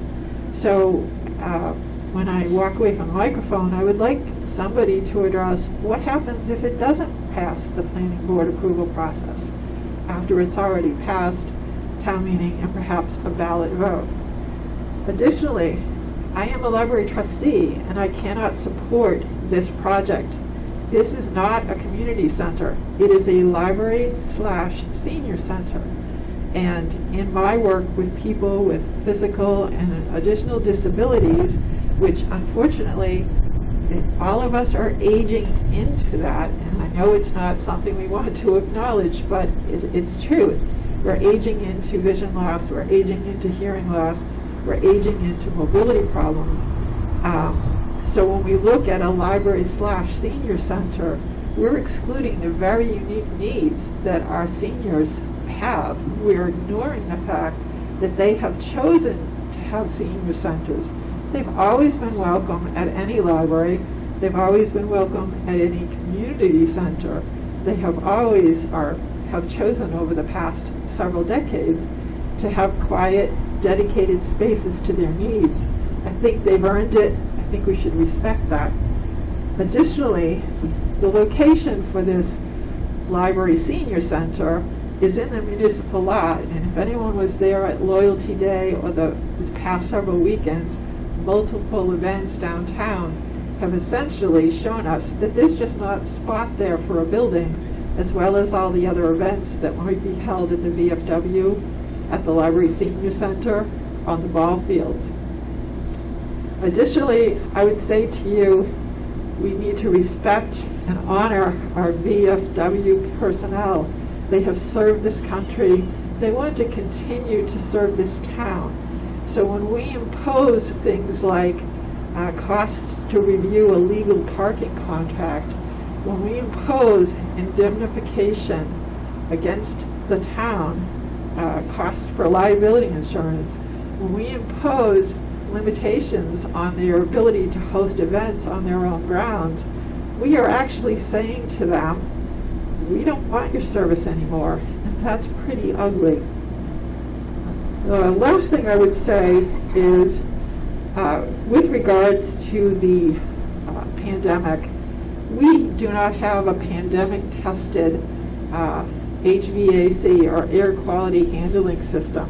We have proposals based upon science, based upon projections, and we are finding across the world that some of these are failing. We have virus and aerosolized virus being passed in hospitals, and they have negative pressure rooms. I just think, seriously, that right now we need to wait until we have more information on the best way to contain and protect our communities. In August, we have a transition plan, a town-wide transition plan that is coming out that will inform us how to make our entire town as accessible, how to meet accessibility minimums. One of the things that will do is look at both our senior center and our library and make proposals and specific cost-associated remediations to make those accessible. Those are, again, minimums. And what has happened for this library are the minimums. It does not at this time, as I look at Upton, it does not look like we welcome people with disabilities. It looks like we're always sort of doing the minimum or trying to go back and do the minimum, and in some cases, not doing the minimum at all. This is our opportunity to take a townwide transition plan, to take our lessons from the pandemic, and to take the $1 million that we've already invested and look at what does this town want, what does it need, what is fair to our seniors, what is fair to our VFW personnel, and what is fair to all of us as a community. I'm a book phobe. I read 2 or 3 books.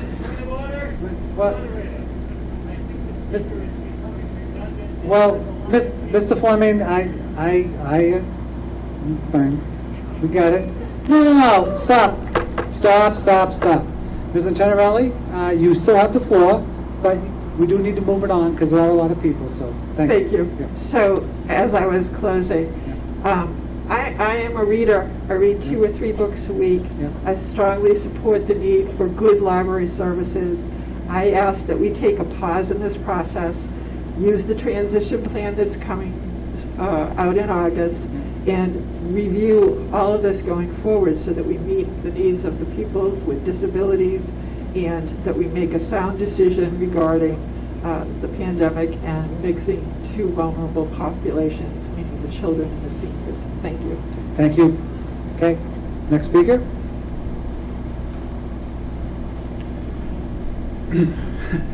David Brooks, 3 Cranberry Circle. I'd start by saying I'm a member of the Economic Development Committee, which has been mentioned before, and we recently passed a unanimous vote in favor of this as part of the support of the downtown vision. There's been a handout to describe that. But just to say that in preparation, I'm not speaking on behalf of the committee now. I want to make some personal remarks. The need for a new library and the need for a new CLA building speaks for itself. I think these are good things. But as I said, I live at Cranberry Circle, which is part of the Rockwood Meadows development, which is a 58-house development of 55-plus seniors. It's the first of potentially 4 55-plus communities coming to the town of Upton. Upton Ridge is being built out. Governor's Landing should start soon. There's another one I've heard about. Altogether, those will represent about 650 newcomers to the town of Upton. Nobody in Rockwood Meadows lived here before. Of people 55 and up. So people whom we call seniors. But the term seniors has been used with different meanings here. I tend to think of seniors as two distinct but overlapping and in time changing communities. The traditional Council on Aging addresses people with needs. But now a lot of us seniors have time and energy and are semi-retired and would like to have a place to go where we can congregate with other townspeople. Right now the situation is there's nowhere in the centre of town for people like us, so we tend to drift off. All these developments are actually on the town boundaries.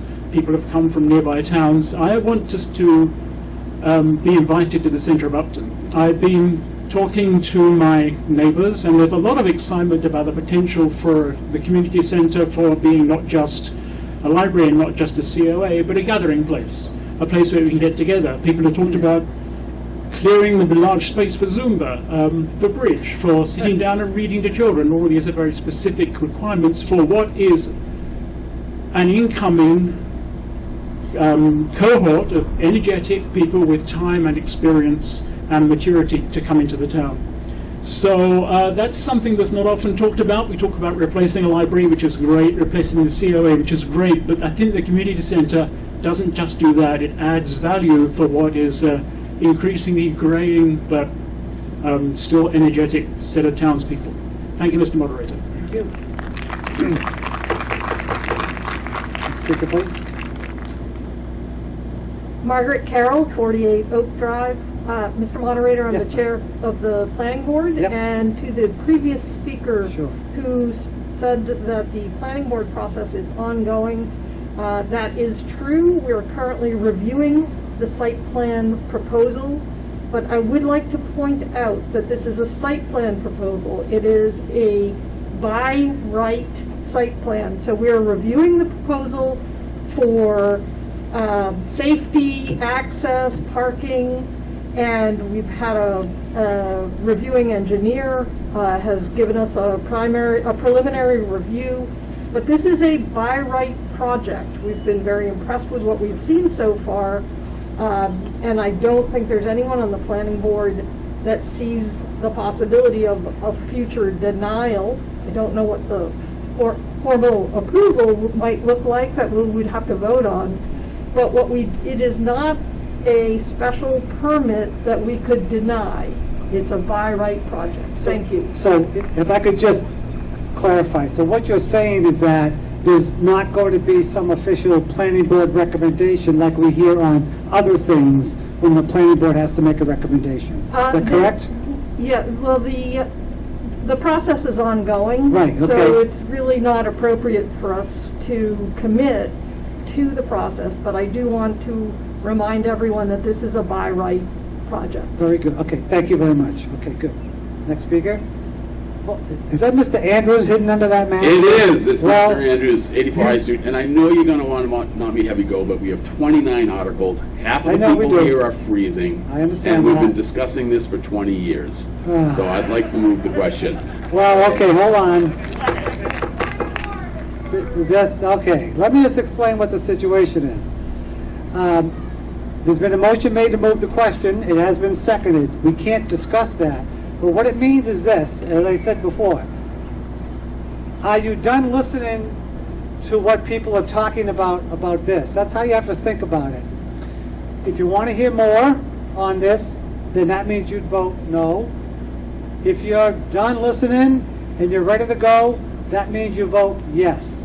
Keep in mind, yeah, there's a half a dozen or so people still in line. Just keep that in the back of your mind. So, that being said, all those in favor of moving the question, hold up your green card. Put them down, please. All those opposed to moving the question, hold up your red card. Okay, my eyes see that we do not have a 2/3 majority vote. Therefore, we will continue with the discussion. Okay, those in line, keep in mind, yes, it is cold. Be brief, let's go, and then in about maybe 10 or 15 minutes, we may revisit that reconsideration. Go ahead. Hi, Diane Loring from Rockdale Hill Circle. I just want to say that we voted on a lot of money to go out the door today. That this, if we're looking at $12 million, we're going to need to borrow that money, right? So our priority should be in getting the best rate and increasing our financial score, right? He's shaking his head. We're going to have to borrow that money. So if we don't get the best interest rate, it's going to cost us more. And if anybody hasn't been to Lowe's to go find out what a price of plywood is today, and it's increasing, $40 for a piece of plywood. I don't think this is the right time to do this project right now. We do need a library. I've been saying that for years. We do need an elderly center. However, I think we need to put a pause on this, get some more information, get through some of this pandemic, get back to school. We prioritize our school and our children, that's great. However, I think we need to pause this and come back to it later in the year. Okay, thank you. Next. Marcella Stasha, 211 North Street. I'd like to address the cost issue. Some years ago, we turned down grant money to build a library. Here we are again looking at having a library, and it's costing us more, but in 10 years, it'll cost even more. So why, we should just move on it now, because it's not going to get any cheaper. My second point is I'm hearing this referred to as a senior center, as a library. I'm seeing this as a community center, and people have addressed the importance of community several times at this meeting. We've just voted to support our students in our schools. That's all community minded. Let's support a project that really serves the entire community. We're going to be able to this is something for everybody. I mean, there's absolutely nothing here that rejects anybody's participation. Right. So I would like very much to encourage people who came to this meeting in opposition to consider your community. This is something that will be great for everybody. Thank you. Next. Laura Head from Grove Street. I don't know who to address my question to, Mr. Moderator, but if we vote this, is this 100% taxpayer funded? And if grants become available, because as we saw just this week, the government is allowing different grants, will we be precluded from using any of that grant money for this project? Good question. Grant money, and who can address that? Anybody? Mr. Brindisi? I'll just say, as Mr. Brochu pointed out, that even after this vote, the committee is going to continue to pursue a number of other state grants that are out there. He referenced energy grants, for example, work on National Grid to fund the electric charging stations, for example. So this vote wouldn't preclude the town going after other grants. But right now, as the vote is taken, it would be 100% taxpayer funded, with a $500,000 being through CPC and $800,000 being through the free cash transfer. Okay, so just if I can click, the 500,000, that's for the playground stuff that we'll talk about later. That's right. Okay, fine, go ahead. So I'm understanding that if the cost of this project increased due to construction costs or anything else, it is 100% taxpayer funded. So if the government comes out, if legal counsel is here, maybe they can say, because there's a difference between being 100% taxpayer funded and then the possibility of grants to help either through a library, a community center, senior center. I'm not sure what your question is. My question is you may get a grant for energy, but if the construction costs skyrocket and there's a grant available, if we vote 100% taxpayer funded, which is what the motion is, we will not be able to accept any of those grants to defray the cost. I'm not sure if that's true or not. Mr. Brindisi? No, that's not true at all. In fact, as Mr. Brochu pointed out, the committee will continue to pursue grants, and although it's been funded through this vote, that wouldn't preclude us or prevent us from going after and seeking additional grants. Okay, that was Okay. my question. Yeah, that's it. So, Okay, thank you. Thank you, yeah. Next. Hi, Dan Lazars, 10 Farrar Road. Member of the Capital Committee, I'm Yep. not speaking on that behalf, but Sure. I'm very excited about what's going on and moving forward with the downtown vision, also moving forward with the library and community center.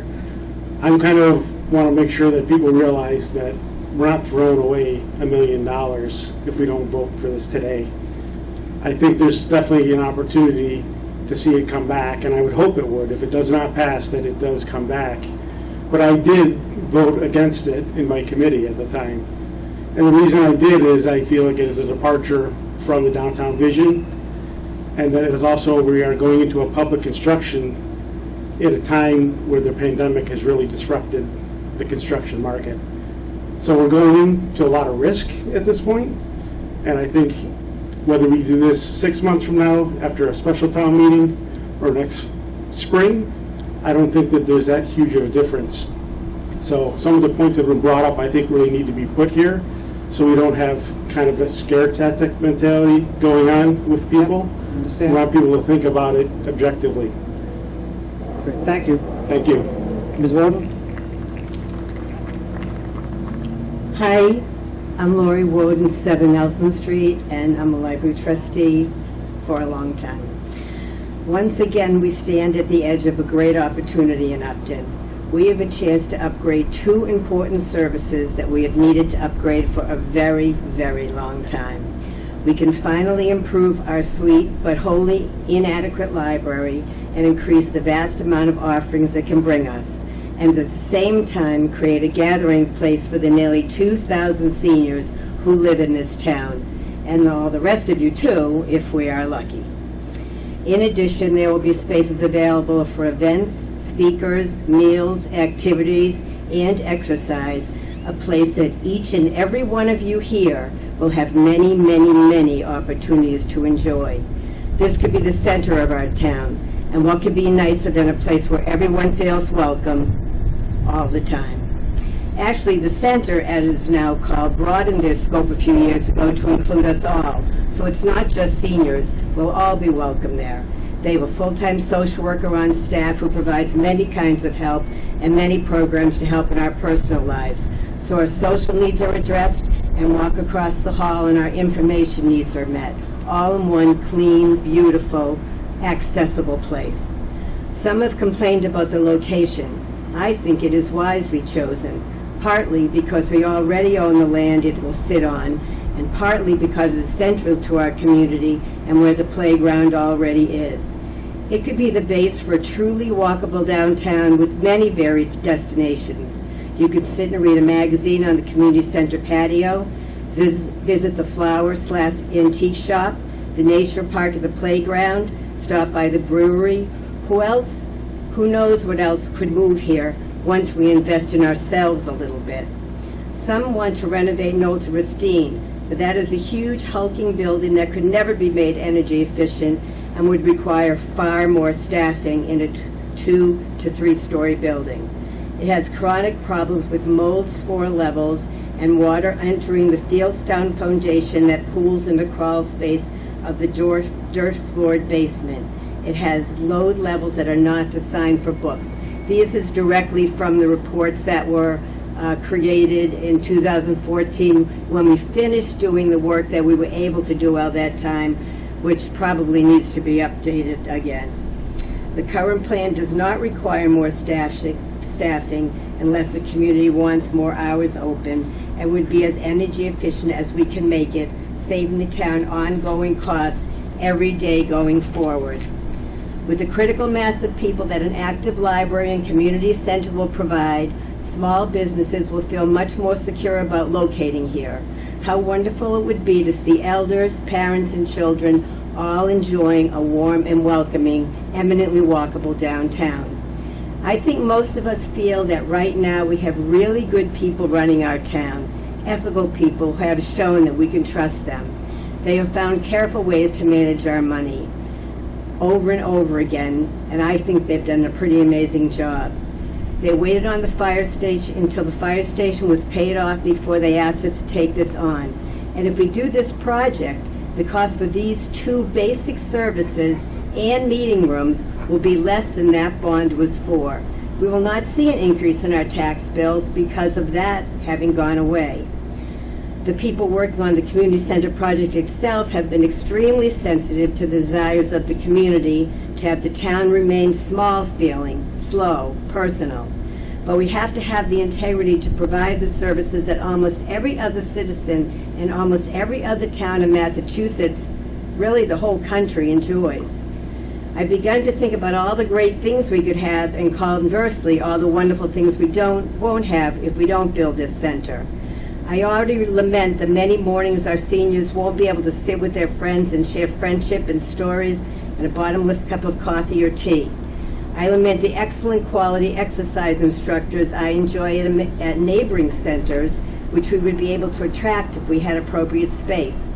I lament all the presentations we won't have, the fun and educational activities for kids, teens, and grown-ups, and all the speakers we won't have, all the films we can't show, all the intergeneration events we won't have, 20 or 30 or 40 people having lunch at the center instead of the 6 that we have now. Ms. Warden, could you move I'm around? almost done. Thank you. Yeah. But I've been on the board almost Yeah. since 1994, so I Yeah. claim my chances. I got it. on this. Good. Our veterans could have their own table at this center. Our historically oriented friends could have their own table. People stopping by for a cuppa whenever they want. People in and out all day, maybe getting a book or a movie. A buzz in the center of our town, a nucleus. I also lament what's likely to happen if we don't build this building from a commercial sense. A lot of people are waiting for this project to fail so they can sell this land outright and get taxes for it. I have gotten calls asking us to withdraw the proposal so that could happen. But when that happens, we will lose all control over what this building could look like. And our veterans will lose all rights to sharing that land. A commercial building could never share parking. Their insurance and liability wouldn't allow it. There'll be no room for the kind of cruise nights we have now. No chance for a carnival. Commerce will always rule the day over us. I know it's hard to move forward in a little town. We're a reticent bunch, and I get that because I'm not one to rush ahead either. But we've been looking for a better accessible library for 24 years.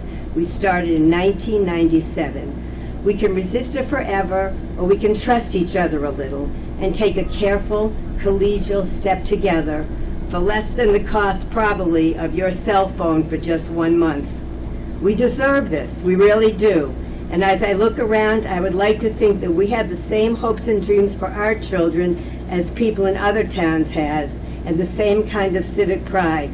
We need facilities that improve services for every single citizen, and this building can do that. As I say, let's invest in ourselves, because if we won't, nobody else will either. So here we are. We encounter this opportunity for the 4th time in Upton. We can take this step together to have a greatly improved library and finally a real community senior center, less than the cost that most of us would have imagined, or we can walk away again and stay exactly the same. Thank you. Thank you. So, I'd like to ask that new information come forward if possible, okay? Because we are getting to that point. Gene Burnett. Thank you. 228 Mendon Street, past chair of the EDC and still a member of the EDC. But I think I speak to this personally. In terms of the... Closer to the mic. I'm hearing an echo, that's all. Okay. There's no possible use that we could have for the downtown center that would attract a more diverse population than this particular use. In terms of actualizing the vision that we have for the downtown and a revitalized downtown, there is no other particular use that we could come up with that will be more impactful in seeing the vision realized. We serve a very small component of the community now in our downtown area. By doing this, we invite everyone into downtown, and we invite visitors from all around the area to come and see this and enjoy what happens there. This library isn't just for us. It serves a whole surrounding environment of uses and opportunities for exchange of ideas. It promotes lifelong learning in our town. We're only asking, if we look at our budget, in supporting this, about 2% of our budget would go to serving 100% of the town. That's a pretty good deal, particularly when we look at, we have 1,200 students in our school system and 1,500 seniors in our town. If you look at what this will do, the 2% that we're asking seems like a very, very small ask for an awfully great return on investment. Thank you. Thank you.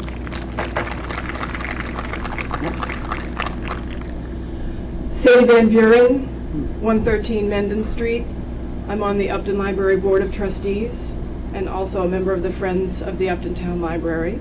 Just want to address 4 quick points. Yep.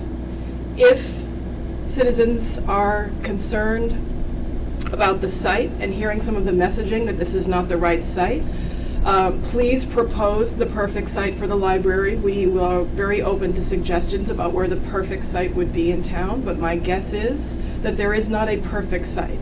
So this is a good site that's taken a lot of thought and consideration. But if there is a better one, please bring it to us. Please bring us solutions rather than problems. Second point, if you are concerned about the timing and would like to delay by 6 months to a year because of cost or whatever other factor, please know that there are people with disabilities and other accessibility issues that need it now. They cannot afford a longer delay. Third point, if you are not a library patron today and do not feel that there is any need for a library at all, perhaps one day you will, whether through aging, having children in your life, grandchildren, whatever it might be, perhaps that one day you will have a need for the library, just as with an emergency resource such as the fire department or a medical center. Also, if you're not a patron today, I encourage you to come to the library and see what it has to offer, because it's a great deal more than just books. Fourth point, if you are concerned about the hit to your tax bill, about somewhere between $100 and $200 annually, my guess is that you have some service that you're not taking full use of today, such as a gym membership or other subscription. I just would encourage you to take a look at your budget, see what things are in there that you're not using that is just that amount of money, and think of all the things that you could have in the library that for that amount of money. Thank you. Mr. Martian. Mike Marchand, 21 Warren Street. There's no doubt in my mind that we need a new library. And there's no doubt in my mind that we need a senior center. We need an addition to the DPW. We need, they're talking about another new school. My main question is I have not heard one peep about capital needs. Here we are, another annual town meeting, and we've kicked the can down the road of our capital requests. Now, last year I was told that the department heads didn't put any requests for capital, but I know there's capital out there. When we make votes like we're going to be making votes today, we got to think about all that down the road, because in the end, your taxes are going to end up paying for it. We're 95% residential. There's no golden banana that's going to come and pay anything in this town. So, again, I would like to know why I haven't heard one peep about capital and the capital requests that I know that are out there. Thank you. Thank you. I know there are some capital things later on in the budget, so, okay, fine, thank you.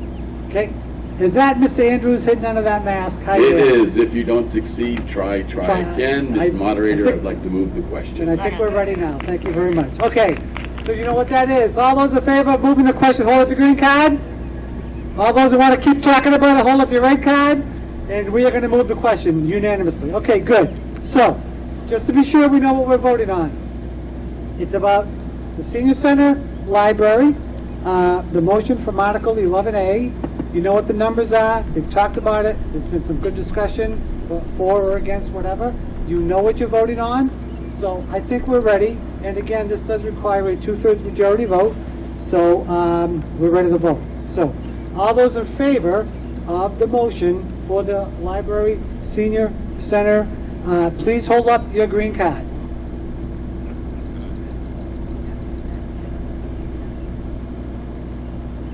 Okay, put your cards down. All those opposed, hold up the red card.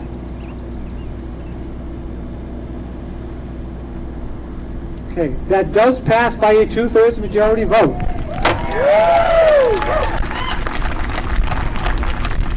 Article 11B, Mr. Brochu? Moderator, will you be reading the warrant? Will you be reading the, Sure, please? thank you very much, yeah. Thank you. I move the town vote to authorize the Board of Selectmen to enter into a lease agreement or sign any other instruments with the VFW in accordance with the shared parking agreement. Second. Finance Committee recommendation? Favorable action, Mr. Moderator. Favorable action. Mr. Brochu. Jim Brochu, 17 Warren Road, Upton, Mass. Before I get started, just allow me to say thank you. Yep. And I do want to say, I mean, I just want to, technically speaking, there's a 1 hour reconsideration thing, but I just need to make sure people understand that as they're walking away. Go ahead. Thank you, Mr. Moderator. The town of Upton and the boards are promoting within the downtown development shared parking and shared use parking. I heard the brewery talk about that the other day at the planning board with respect to shared use and shared understanding. So this agreement and this understanding is no different. I have been, and we have been, very, very respectful to the VFW in this process.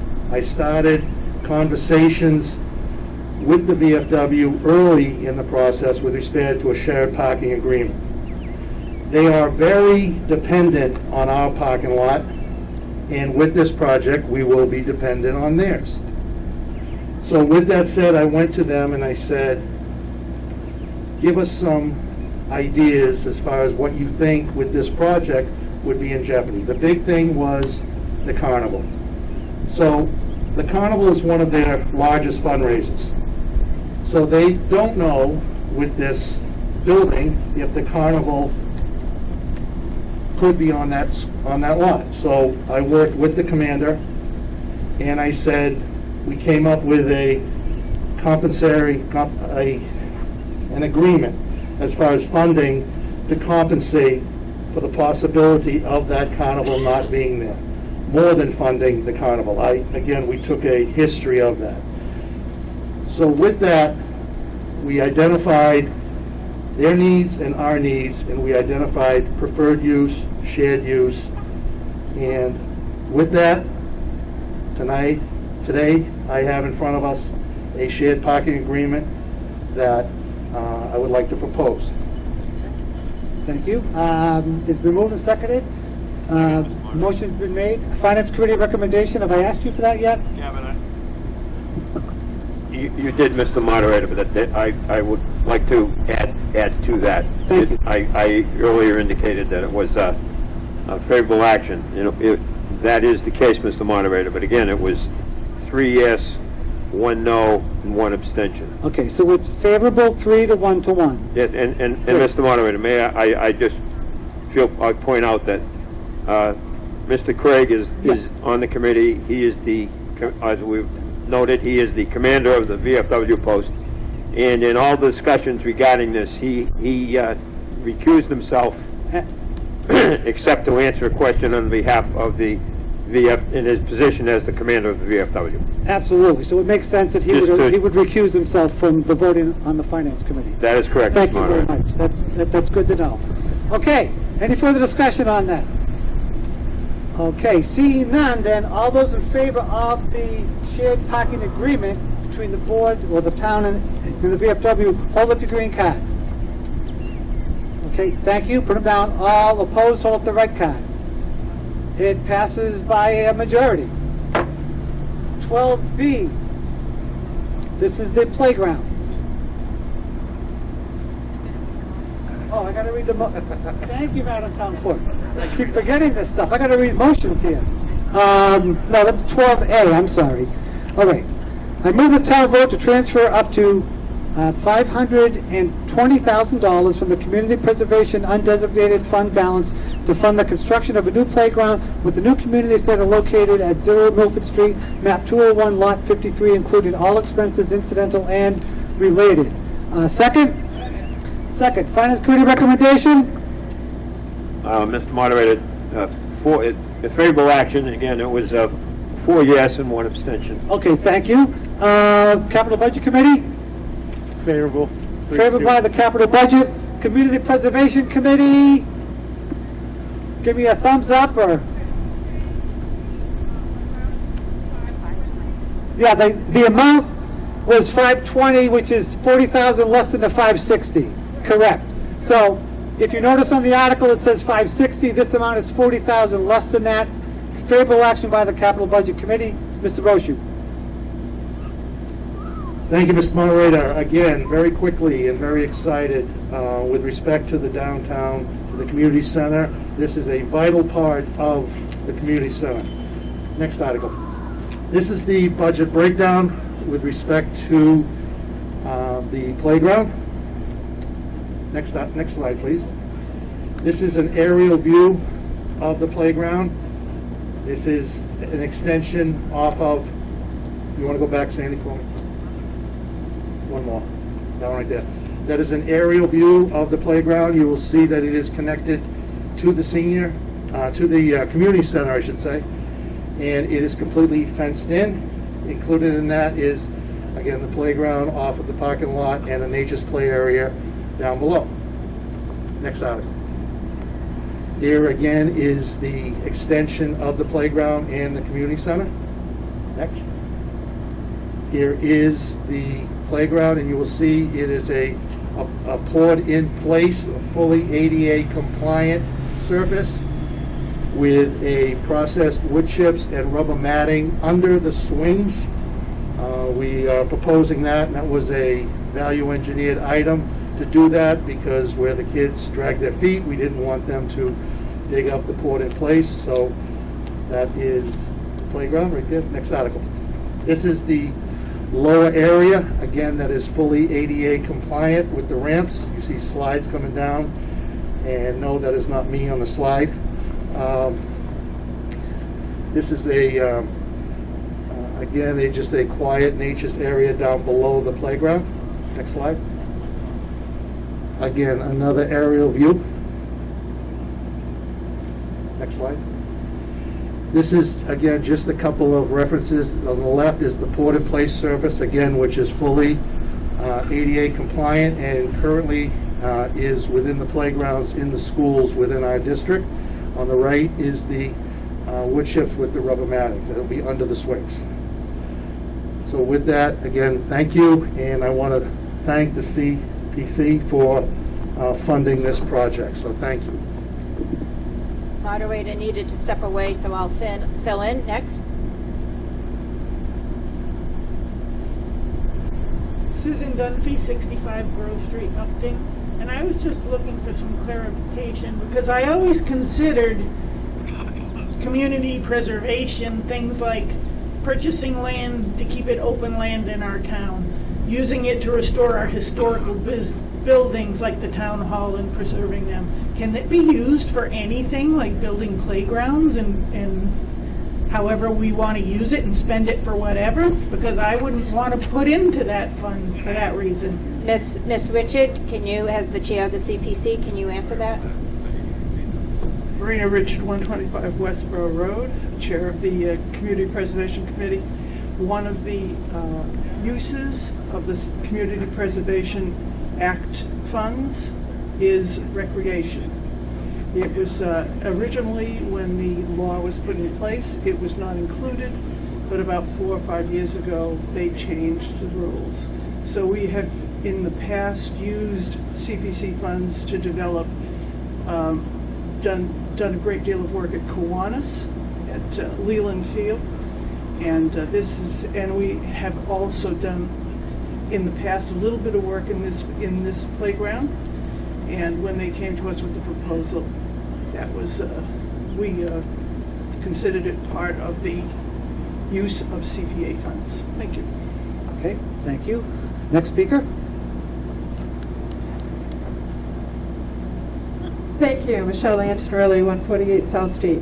I actually have a question.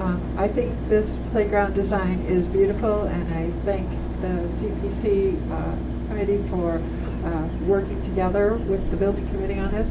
Is there any way we can amend the motion that in the event that the Library Senior Center fails at the ballot box, that this project could still be funded as a standalone? Because right now it's linked in the motion. I don't really know the answer to that, but Mr. Brochu? Jim Brochu, respectfully, I don't think we can really do that because this project has been estimated as a whole, so contractors working on the project will also be working on this. If we make this a standalone project, my guess is that it would be quite a bit more money making this a standalone project. Okay. That's, I don't know if anyone thought of that, but that's a good question, and there's your answer. So, okay. Hello. Jesus. Samantha Chase, 12 Meadow Drive. Yep. Sorry, not That's used to microphones. That's okay. We're here to help. So, go ahead. Yeah. I just wanted to say, as a young person that grew up in the town, I'm very excited about the community center, and I hope that the 1 hour rest period, I hope that it still passes, and that on, I think, Tuesday, the vote also passes. Sure. But I just want to say, in terms of the playground, I know that when I heard about it, I was concerned, because I know that we just got new equipment for the playground, but this is different. This is the ground and making it more accessible for wheelchairs and other people with disabilities and things like that. So I just wanted to say I support this. I think a lot of young people who maybe can't be here to vote or are young and literally can't vote, they appreciate it, they support it. So I just wanted to say that. Thank you. Thank you. Yep. Dan Lazarus, 10 Farrar Road. As we're now entering into, with the success of the project, if it passes the ballot box, we have a partnership with the VFW. One of the things that's going to come up that was mentioned in Capital Committee in our discussions was there's going to be Title III ADA access to the ball fields. The current statement we've had from other boards and committees is that it's private property, it's not our problem. I'm not quite sure how that works when we're getting into a partnership with the VFW. This is what the playground we're talking about. This is with the playground. Good, okay, yeah. So what I'm asking to be considered is that as we think about and move forward with this, we need to think about that solution and getting that in place. The last thing we want to do is put the VFW in a position in which they're standing in front of a judge related to an ADA compliance issue. Okay. Thank you. That will have to be dealt with. Okay, thank you. Next. Ms. Haggerty? Hi, Lynn Haggerty, 10 Cider Mill Lane. To the previous speaker's statement, yeah. I wonder if we could investigate the accessible route to the ball field. It under Massachusetts Architectural Access Board, it says that an accessible route shall provide, it should be within the boundary of the site. So I wonder if something could be negotiated in regards to that, so that we could provide, as the previous speaker said, an accessible route to the ball fields from the parking lot. Because it specifically states that, so I just want to make that statement. Thank you. Thank you. So I'm sure that, Mr. Brochu, my assumption is that you would look into that, and if it's possible to do this within cost, that would be taken into account?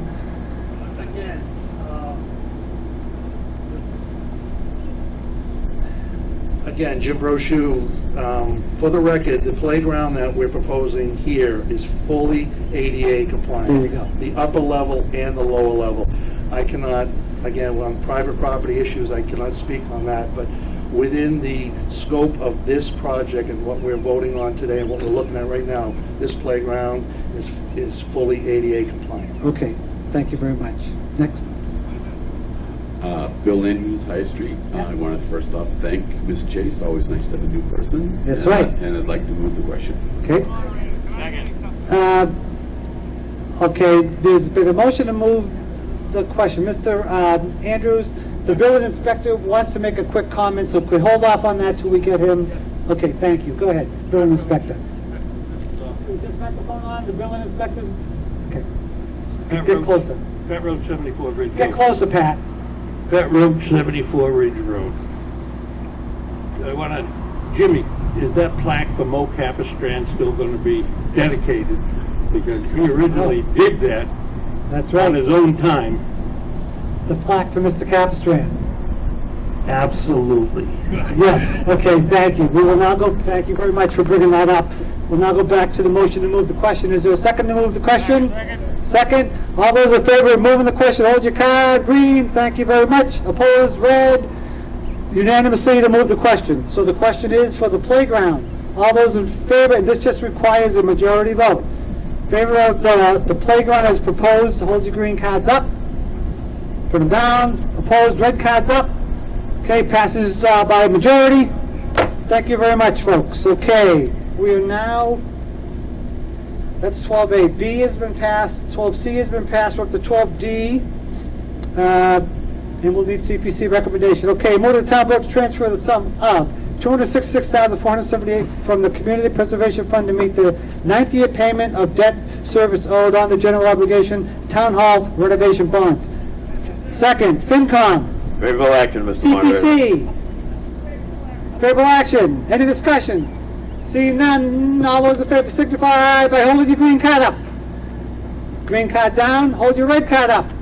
Motion passes unanimously. Thank you.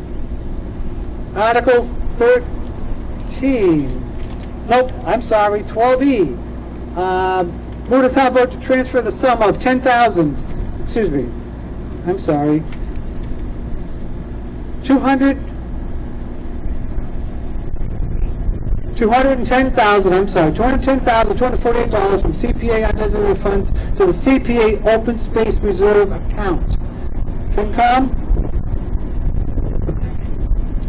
Thank you. Second the motion there. Second Mr. and, right, thank you for seconding. Favorable action, Mr. Thank you very much.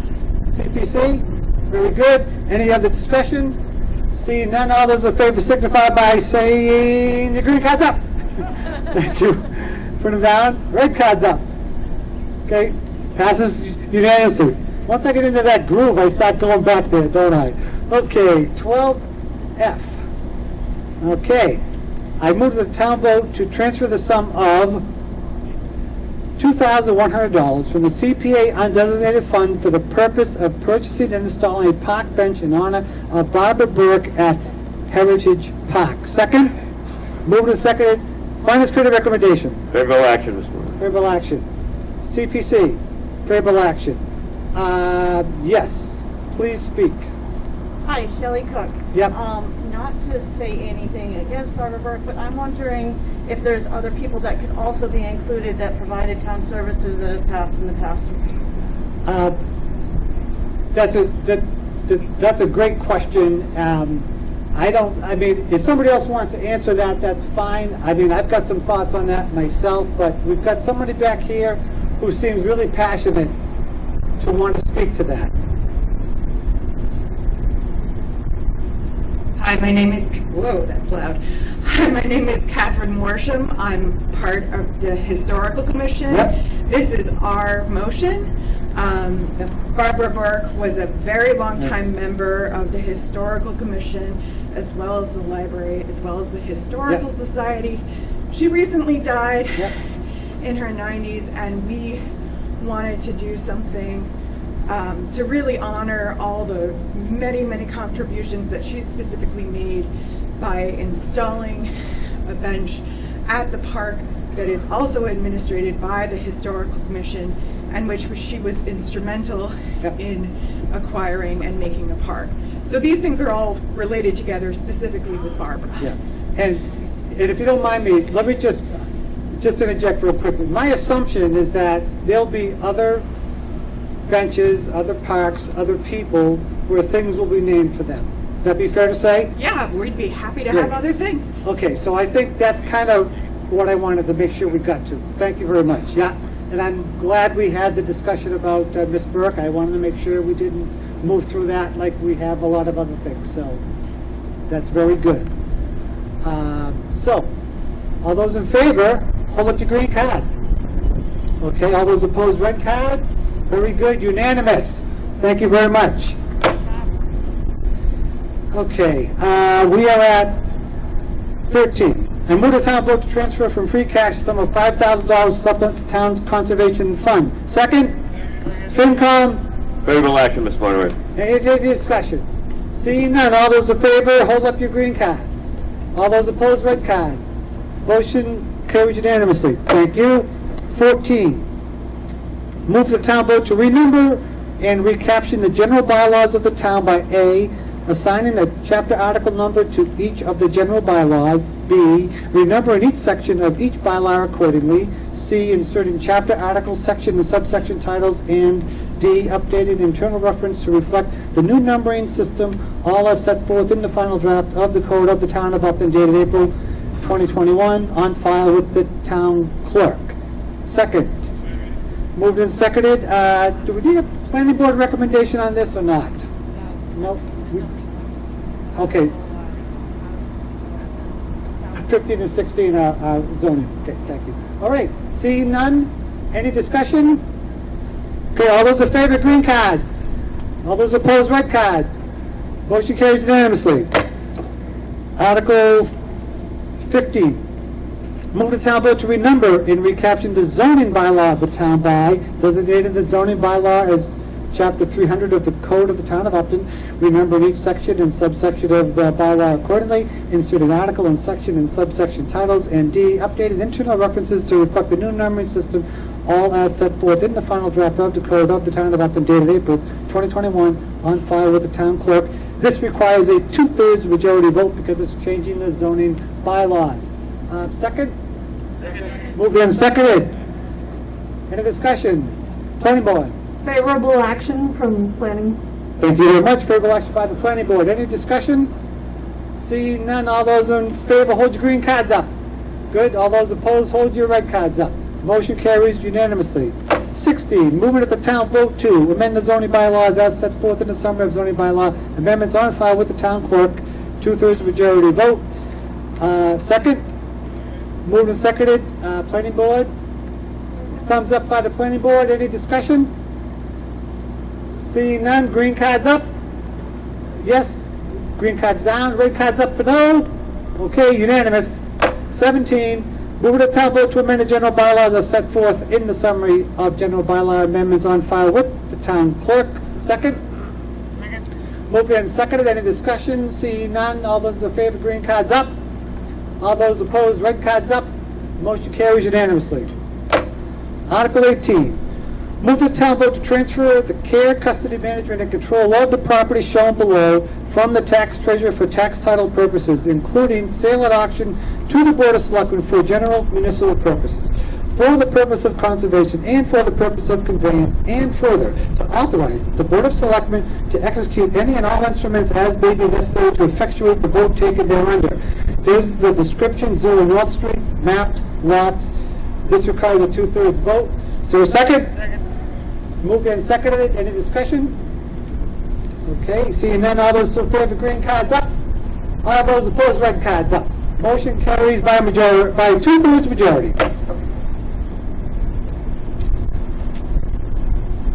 Okay, Article 19. Move the town vote to amend the town's zoning bylaws as printed in the warrant on Article 19. 2/3 majority vote. Second? Second, planning board recommendation? Favorable action, thumbs up by the planning board. Any discussion? Seeing none, all those in favor, green cards. All those opposed, red cards. Motion carries unanimously. All right, Article 20. I move that the town vote to transfer from water and wastewater retaining earnings the sum of $55,000 to purchase a replacement pickup truck, including all expenses incidental and related. Second? Second.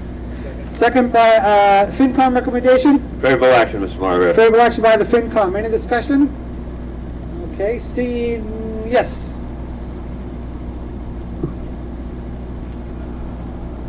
And again, this is Article 20, so go ahead. Yes, just a quick Capital budget. question. Yep. Oh, I'm sorry. Just a quick question. This truck is for the new hire in the DPW, is that correct? And he lives out of town, is that also correct? Well, okay, I don't know. We will get an answer to that, but I forgot to ask for capital budget recommendation. Favorable action. Favorable action by the capital budget committee. Question about the truck. Mr. Radizi? Yep, whenever you turn this on. Hello? This is a new DPW truck that'll be assigned to the water, wastewater divisions. We have the discretion to assign this to any employees at any time. Thank you. Okay, so it's not for any particular employee, but rather for the department? To the department, okay. It's for the department to be assigned to employees as needed. So, to be assigned to employees as needed, do we not provide trucks and vehicles to department heads? And is this not going to fall into that category? Mr. Fleming? Well, okay.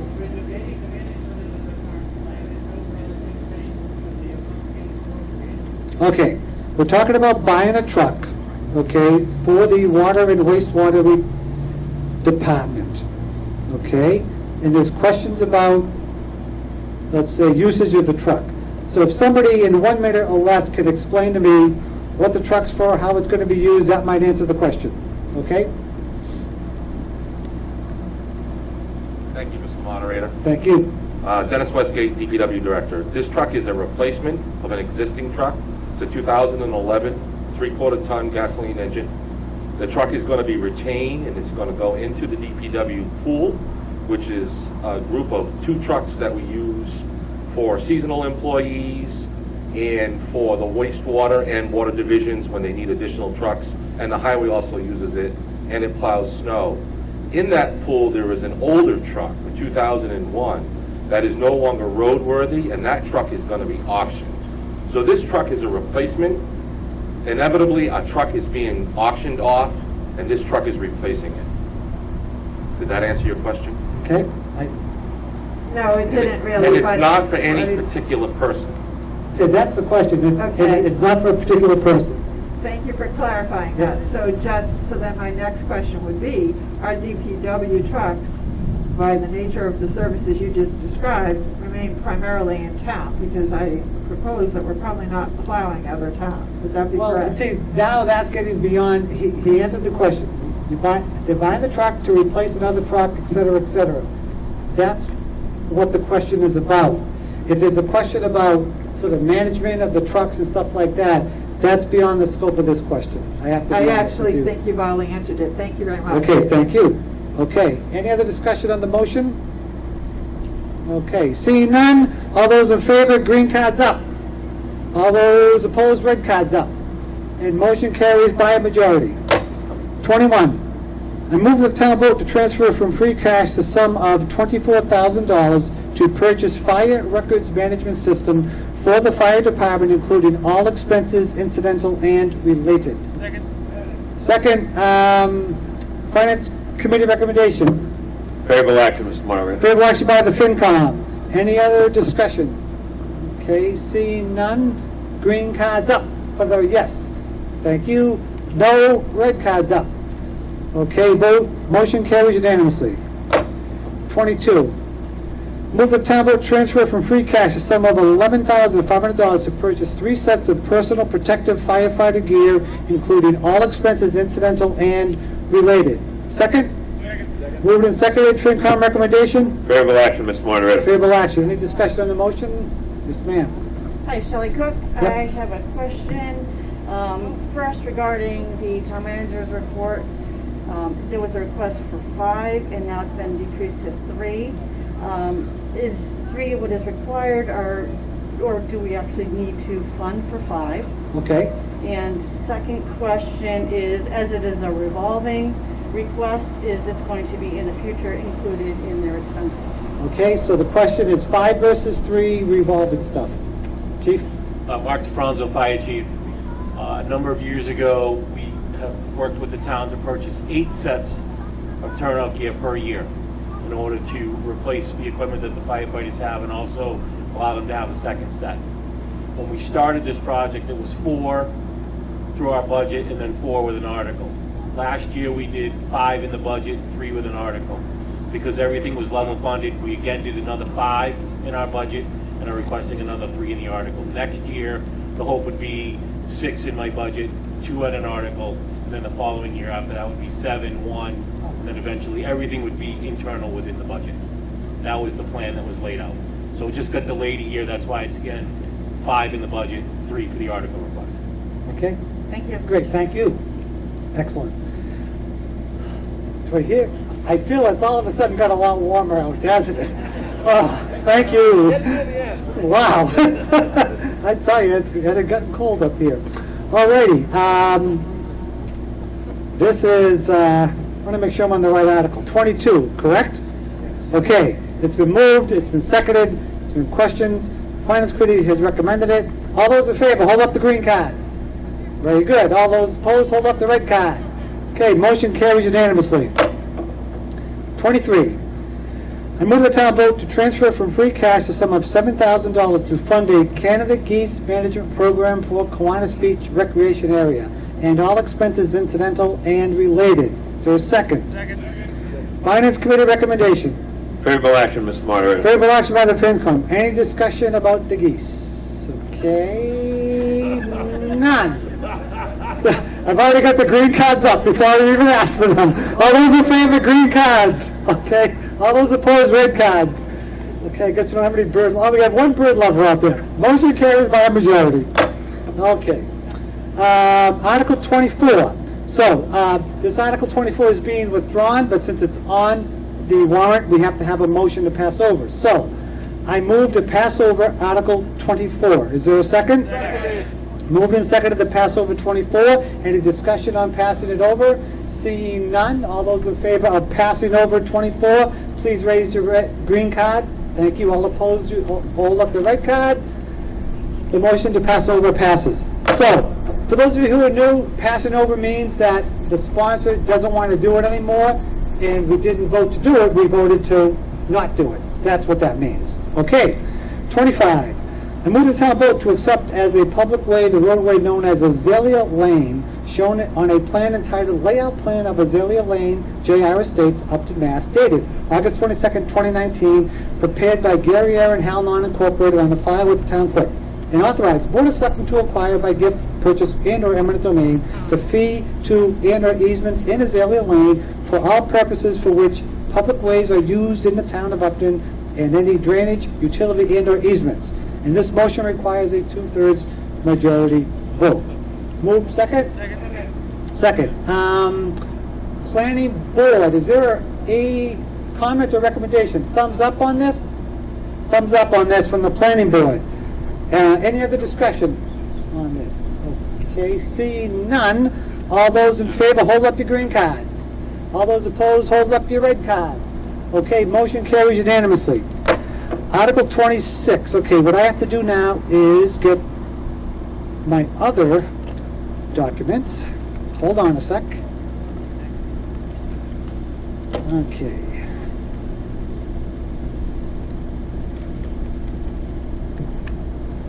Okay, Article 26. This is a citizen's petition. Okay, so I asked the petitioner if they wanted to read the motion, or if they wanted me to. They asked if I could read the motion, so I will read the motion, and then we'll go from there. And what I'd like the sponsor to do is, when I read the motion, make sure it's exactly what you want me to read for the motion. Okay, so, Article 26, Citizens Petition. To see if the town will vote to fund from free cash an accessible ramp and entrance into the first floor of the Restine Building in the amount of $45,000 to provide immediate access to the Upton Public Library. Is there a second? Moved and seconded. Finance Committee recommendation? Unfavorable action, Mr. Moderator. Unfavorable action by Yes. the Finance Committee. Is there a capital budget recommendation? Favorable action. Favorable action by the Capital Budget Committee. Okay. Any questions? Ms. Haggerty, if you wanted to speak on this at all? and then ask the questions, or we can do questions and then you can speak. It's the ball is in your court. I would like to speak. I have a presentation, if it could be. Okay, we got it. Get a little closer. Okay, I have a presentation. Yep. And I'd like to make a statement first. Yep. I advocate from personal reasons, in our community, and I advocate because my mother had MS. My younger brother was legally blind. I was also a CNA that took care of a young man that had fallen off a scaffolding, and he became a quadriplegic. And on another note, with this article was written a statement that one of the members of our community for many years wanted to go into the library. And Karen and Tinnerelli. And she had said to me, I want to go into that library. And she never got to go into that library. So I thought I'd mention that to you as well. Okay. So with the presentation, a ramp will provide access into the building. Why it's important? Because it's inclusion. We're being a community. We include everybody. You get to choose your own books, movies, story hours. You get to go to book groups, clubs, special programs, computers, and it's the law. Next slide. The Americans with Disability Act is a federal law. It guarantees individuals with disabilities equal opportunity to participate in programs, services, and activities of the state and local government. Accessibility standards must be followed for new construction as well as renovations and standing buildings. Physical changes to buildings were required by January 26, 1995. How do federal ADA regulations apply to state and local governments? Title II of ADA regulations protects qualified individuals with disabilities from discrimination on the basis of disabilities in services, programs, activities provided by state and local entities. Extends the prohibition on discrimination established by the Rehabilitation Act to all activities of state and local governments, regardless of federal assistance. So starting with the ramp, and this isn't the exact example, I've gotten estimates. This was an estimate to start. This is the entrance that I would propose that the ramp would be put on. And this is superimposed. Back in 2019, estimates were obtained for a ramp, and this is giving you an example. So here's access through the library gathering room is an example of an aluminum ramp. Next slide. Okay, the estimated cost of the aluminum ramp and installation. So based on the request for $45K, the aluminum ramp, the highest estimate that I received was $27,364. Am I too close?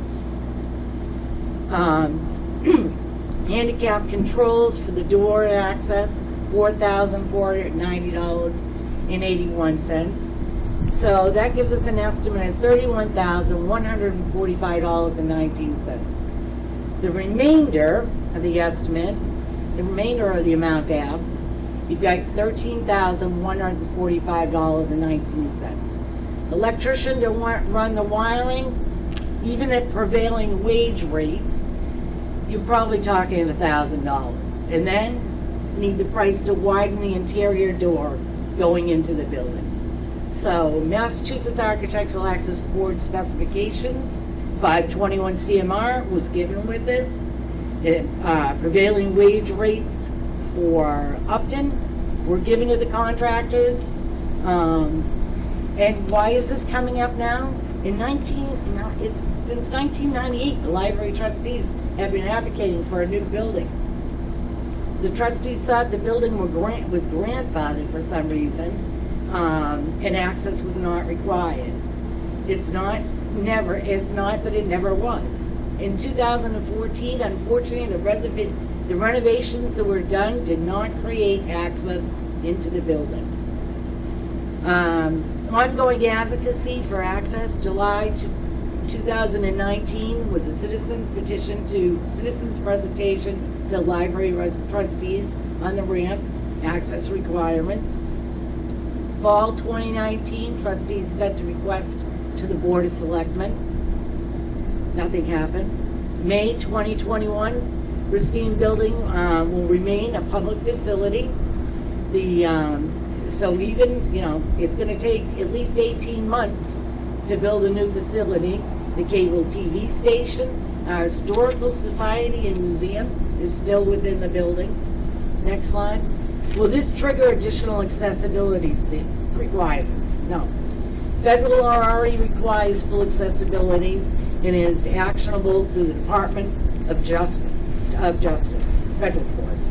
State law, building codes, through the Massachusetts Architectural Access Board have multiple trigger points. April 1st, 2021, letter from the Mass Office of Disabilities Assistant Director Jeffrey Duggan, who examines this. A spend of $45,000 is for this project does not trigger additional renovations at this time under state building codes. What can we do in additional accessibility needs? Well, we're going to have a transition plan. Will be complete in August. At that time, we can use that transition plan, which is a requirement, to apply for a Massachusetts Office of Disabilities grant. There's a plan grant available. There's project grants available. This one up to $250,000. And that would you work on the bathrooms, the drinking fountains, technology, additional needs identified by the Disabilities Commission and the self-evaluation transition plan. So just to be clear though, this last thing, this is not what we're voting on now. This is not what you're voting on right now. This is this giving one you here, okay. additional information. Okay, thank you. Yeah. Okay, and this has been endorsed by the library trustees. The Disabilities Commission, it was a majority vote. Capital has already come in on this, and the Cultural Council voted on this as well. The site plan was not required by the planning board. Thank you. Okay, thank you. Any questions or discussion, comments? Christine Conrad, 34 West River Street. I'm just puzzled about the relevance since we've approved the community center, and I don't know how the future use of the present library is going to be going, so that's my only question. Okay. Anybody want to try to address that one at all? That may be a hard one to answer, but... Hi, Dan Lazars. I'll yes, answer that. Sure, okay, thank you, Dan. So Dan Lazars, 10 Farrar Road. I'm also a fire protection engineering building code consultant, so I actually do regular consulting on ADA. The town is wildly out of compliance with the Racine building with regard to access.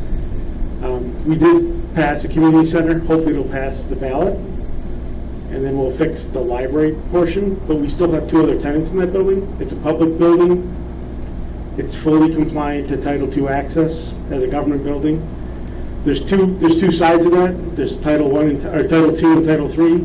Title II is for public government-owned buildings. Title III is for buildings like the VFW or their fields where it's for public accommodation. So there's two different standards there. The most important part here is Title II, a government-owned building. The intent of the federal law was to be accessible in an expeditiously manner. We're way off of that. So as long as, if we're going to keep the door open to Racine, we should really be considering putting this ramp on. Otherwise, we're open to a Department of Justice violation, and we can be fined and sued for not being accessible to the public. So I kind of bring up to the issue the same thing with we talked about today, the investment in the schools.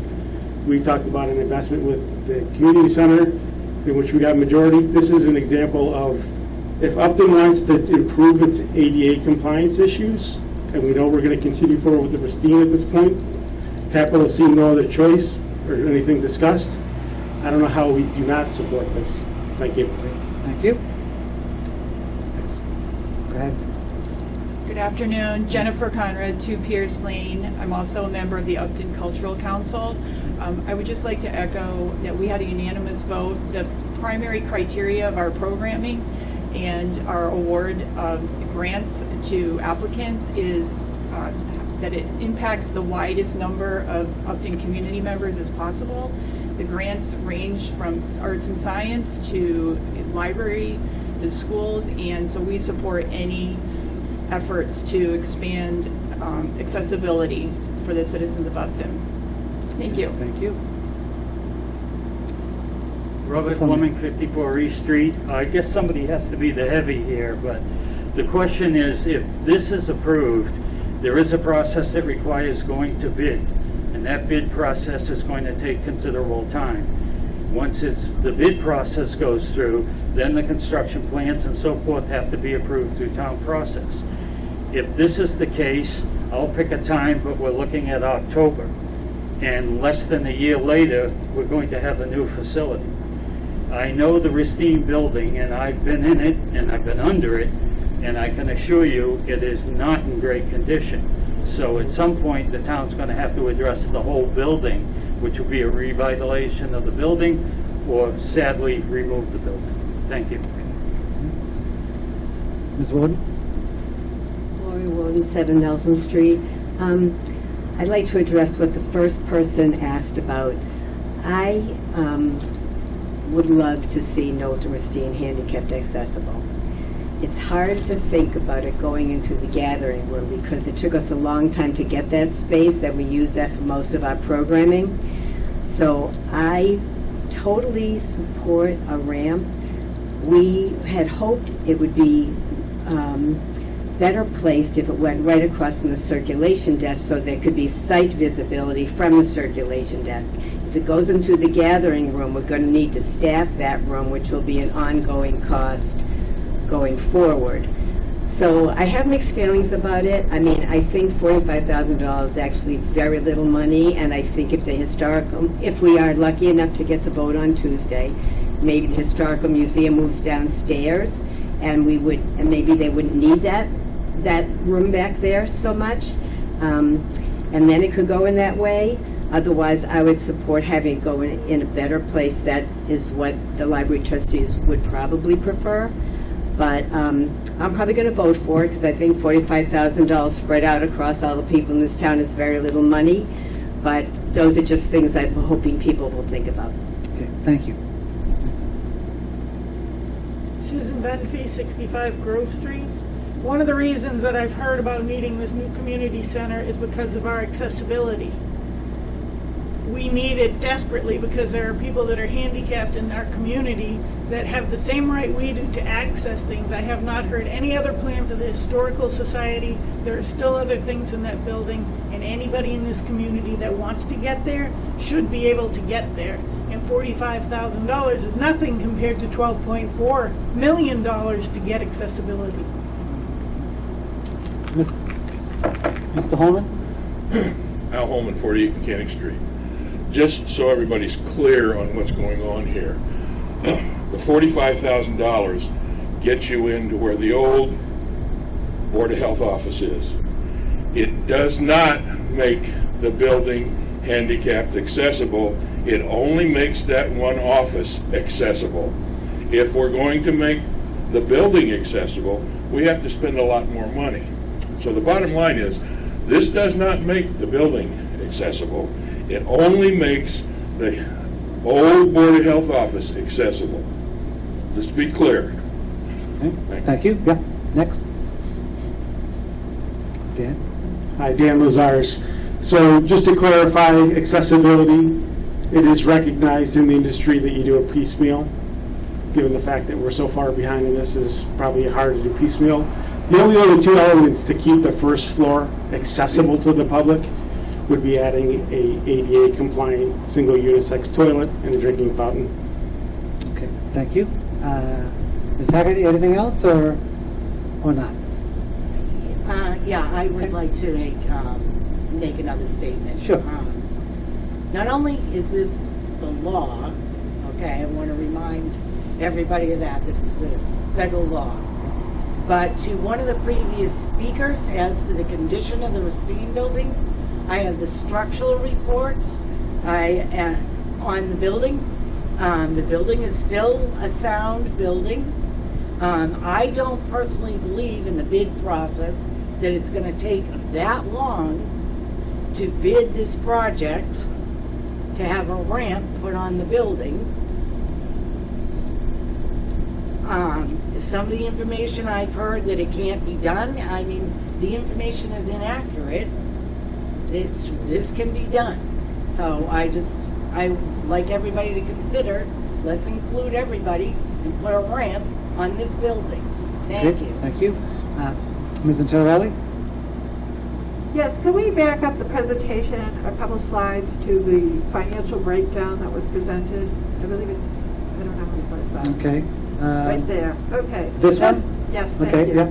So just to clarify, the total estimates that were obtained at prevailing wage rates and to meet 521 CMR ramp specifications comes to a total of $31,145.19. That leaves a balance of $13,145.19, which Ms. Haggerty, as an experienced electrical contractor, knows that that would cover the electrician to wire the door controls, which is one facet that has to be completed.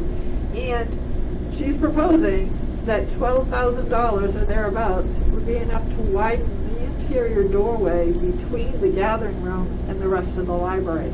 So to clarify, this $45,000 is not just the ramp, it actually gets you into the main floor of the library. Thank you. Okay, thank you.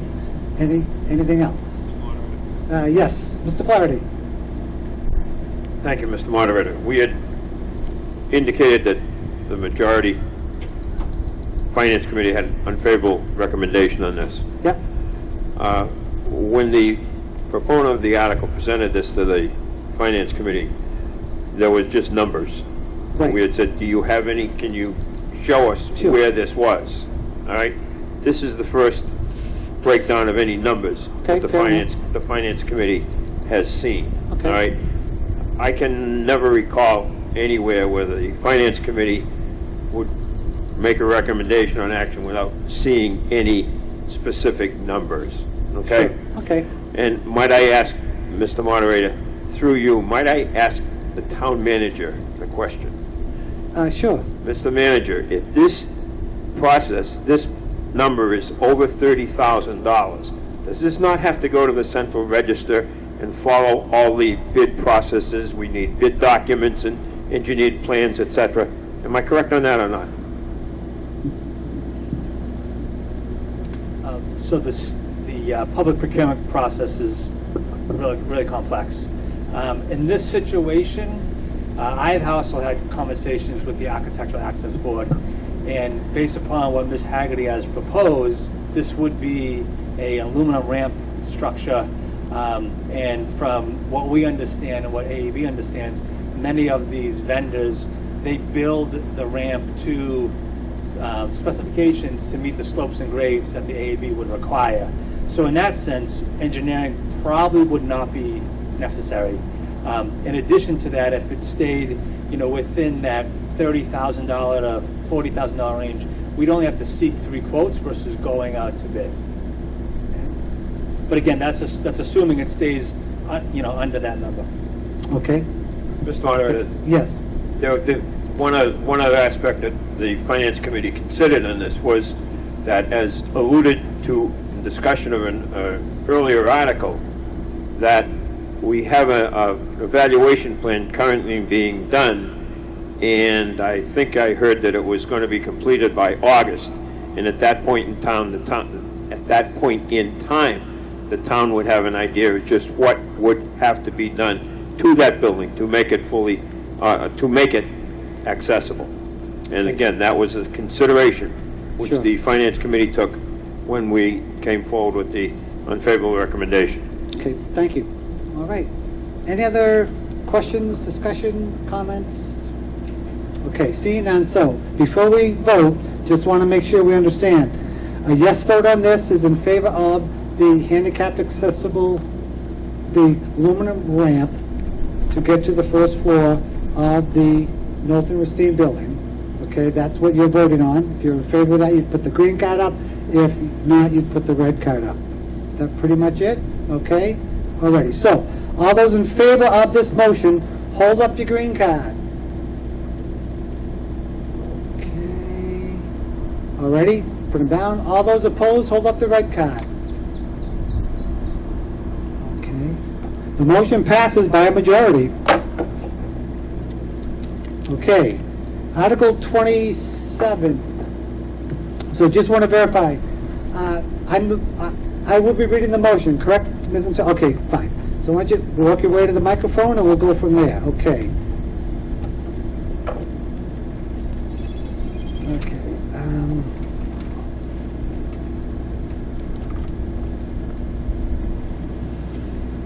Okay. So all I'm going to read is just that second paragraph because that's what the motion is. Okay, fine.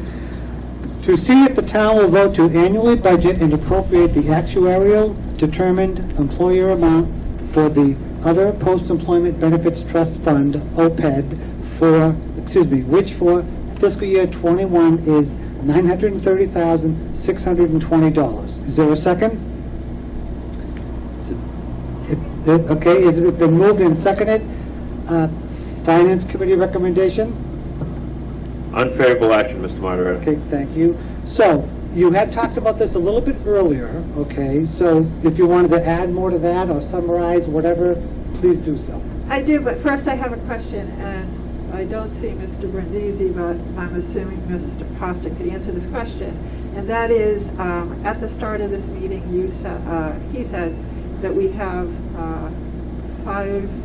what was the amount of free cash if all the articles passed? 560,000? We had 566, but then we just had a $45,000. Which they didn't expect. So just over $500,000. So that was my first question, Yeah. is that when we talked about having that amount of free cash, it was speaking only to the articles that were put forward by the town and not by these citizens' petitions.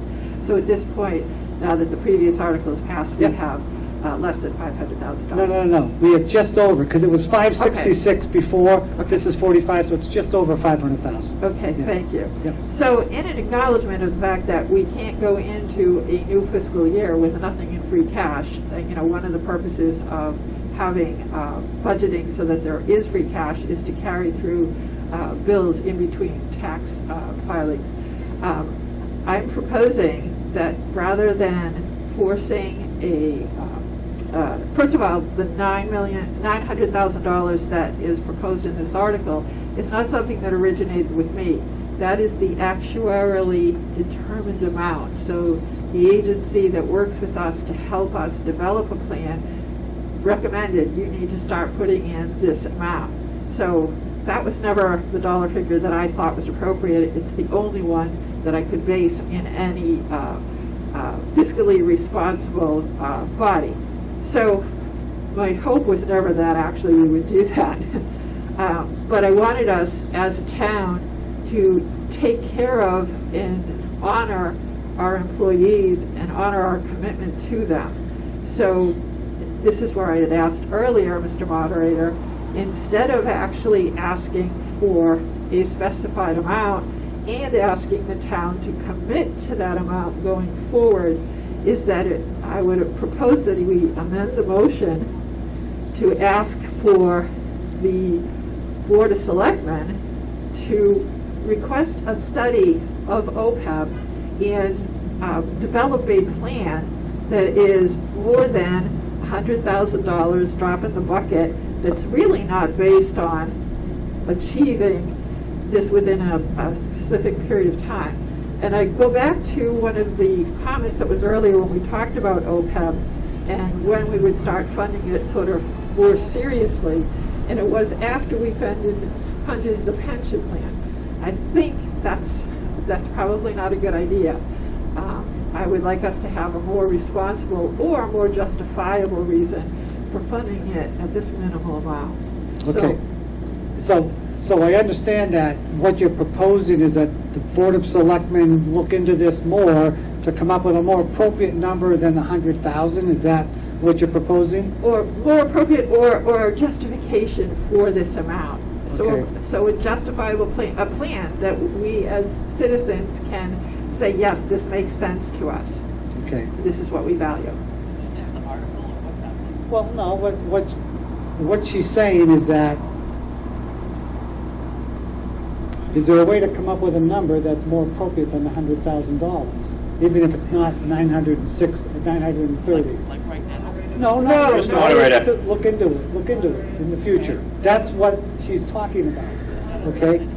Mr. Moderator. Whoa. Everybody be quiet. Everybody just quiet down, okay? So, what the individual is asking for is to have this looked into to determine whether or not $100,000 may not be the appropriate amount of money, and maybe it should be a different amount of money. That's the question that she's proposing here. So, Town Accountant, if you could help us out with this, Susan? Yeah. Thank you, yeah.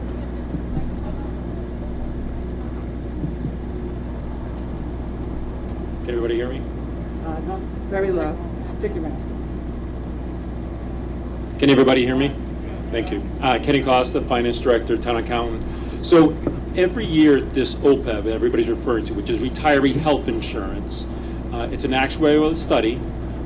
As far as the insurance benefits, they're paid annually through the insurance budget. So no retiree, just so that everybody knows, no retirees being harmed.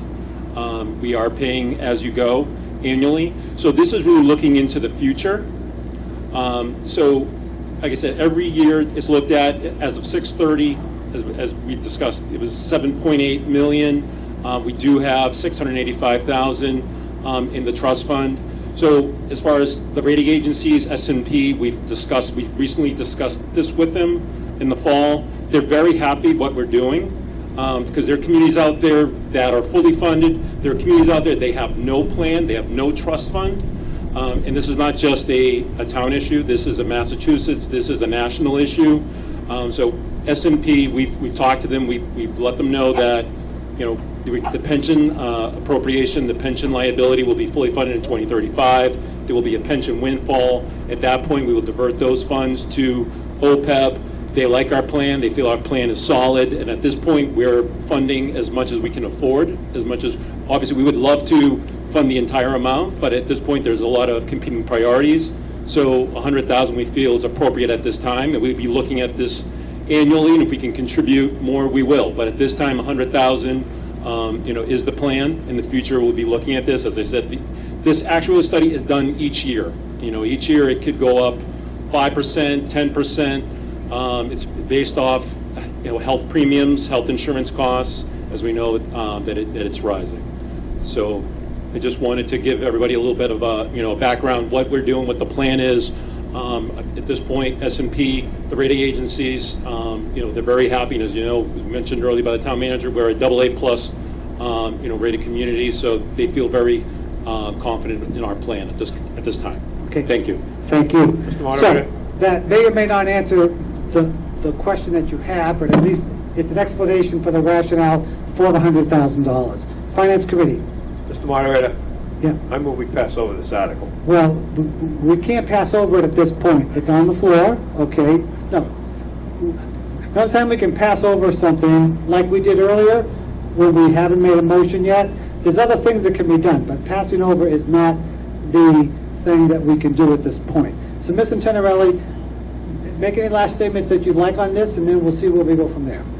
So my question was, can we amend the articles so that it isn't speaking about an actual funding and a funding plan, but to Right. ask to enjoin the Board of Selectmen to do further study and provide that information? Okay. Well, what we can't do now is amend the $100,000 that we voted on earlier. That's Correct. done, okay? The question is, you have a motion for $930,000. Do you want that to stand and have us vote on that? Or do you want to amend this to something else, or what?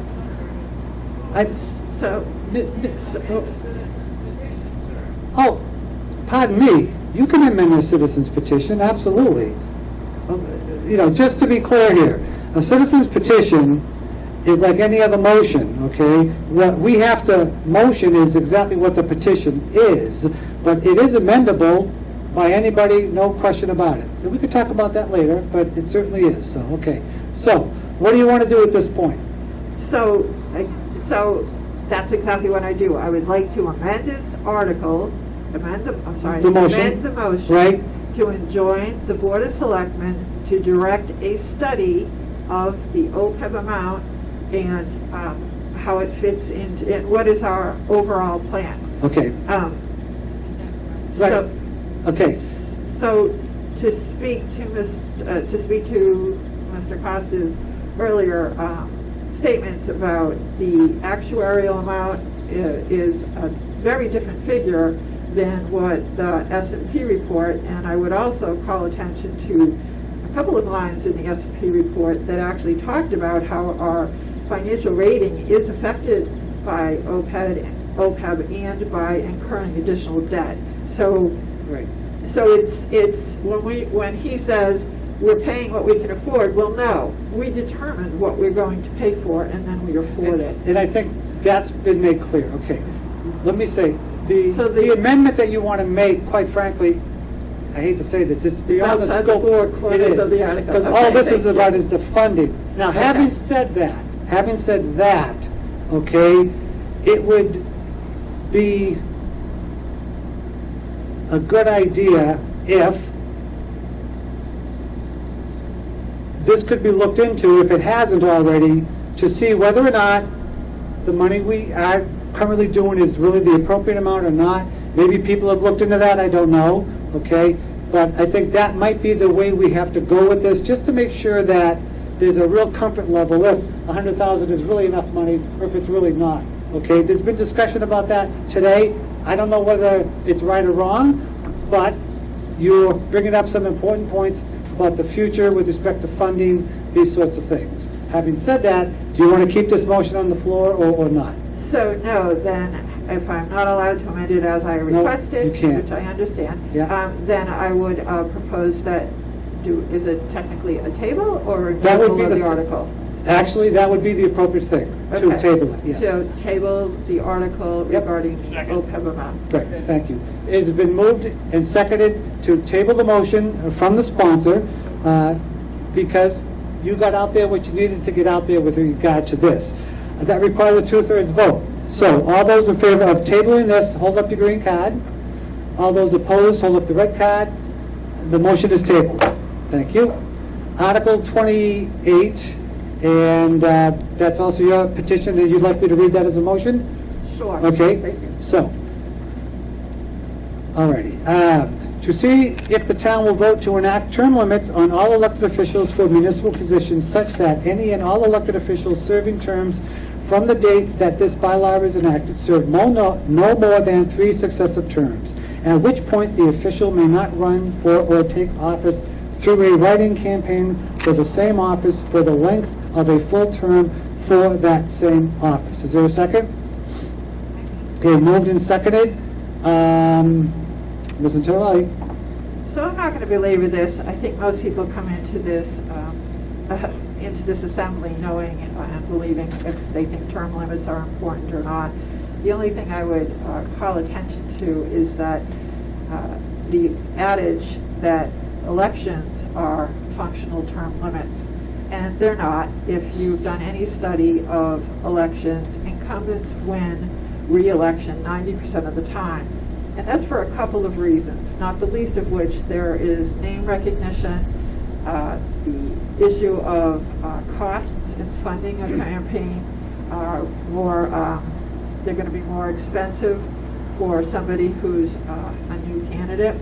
And in some situations, there's low turnout practices in a town, which actually I think this town does all the things to promote turnout, so that's terrific.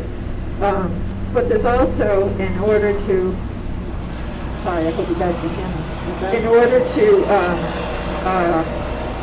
promote a reason to vote out an incumbent, there's usually some component of negative campaigning, right? So that somebody has to sort of make the case like why this person who's been doing the job should no longer be the person in there. Lastly, I think it's important that we encourage participation in town government. And, none of these were meant to be lifetime appointments. It's local governance. It's not meant to be a career. We want to encourage the free exchange of ideas.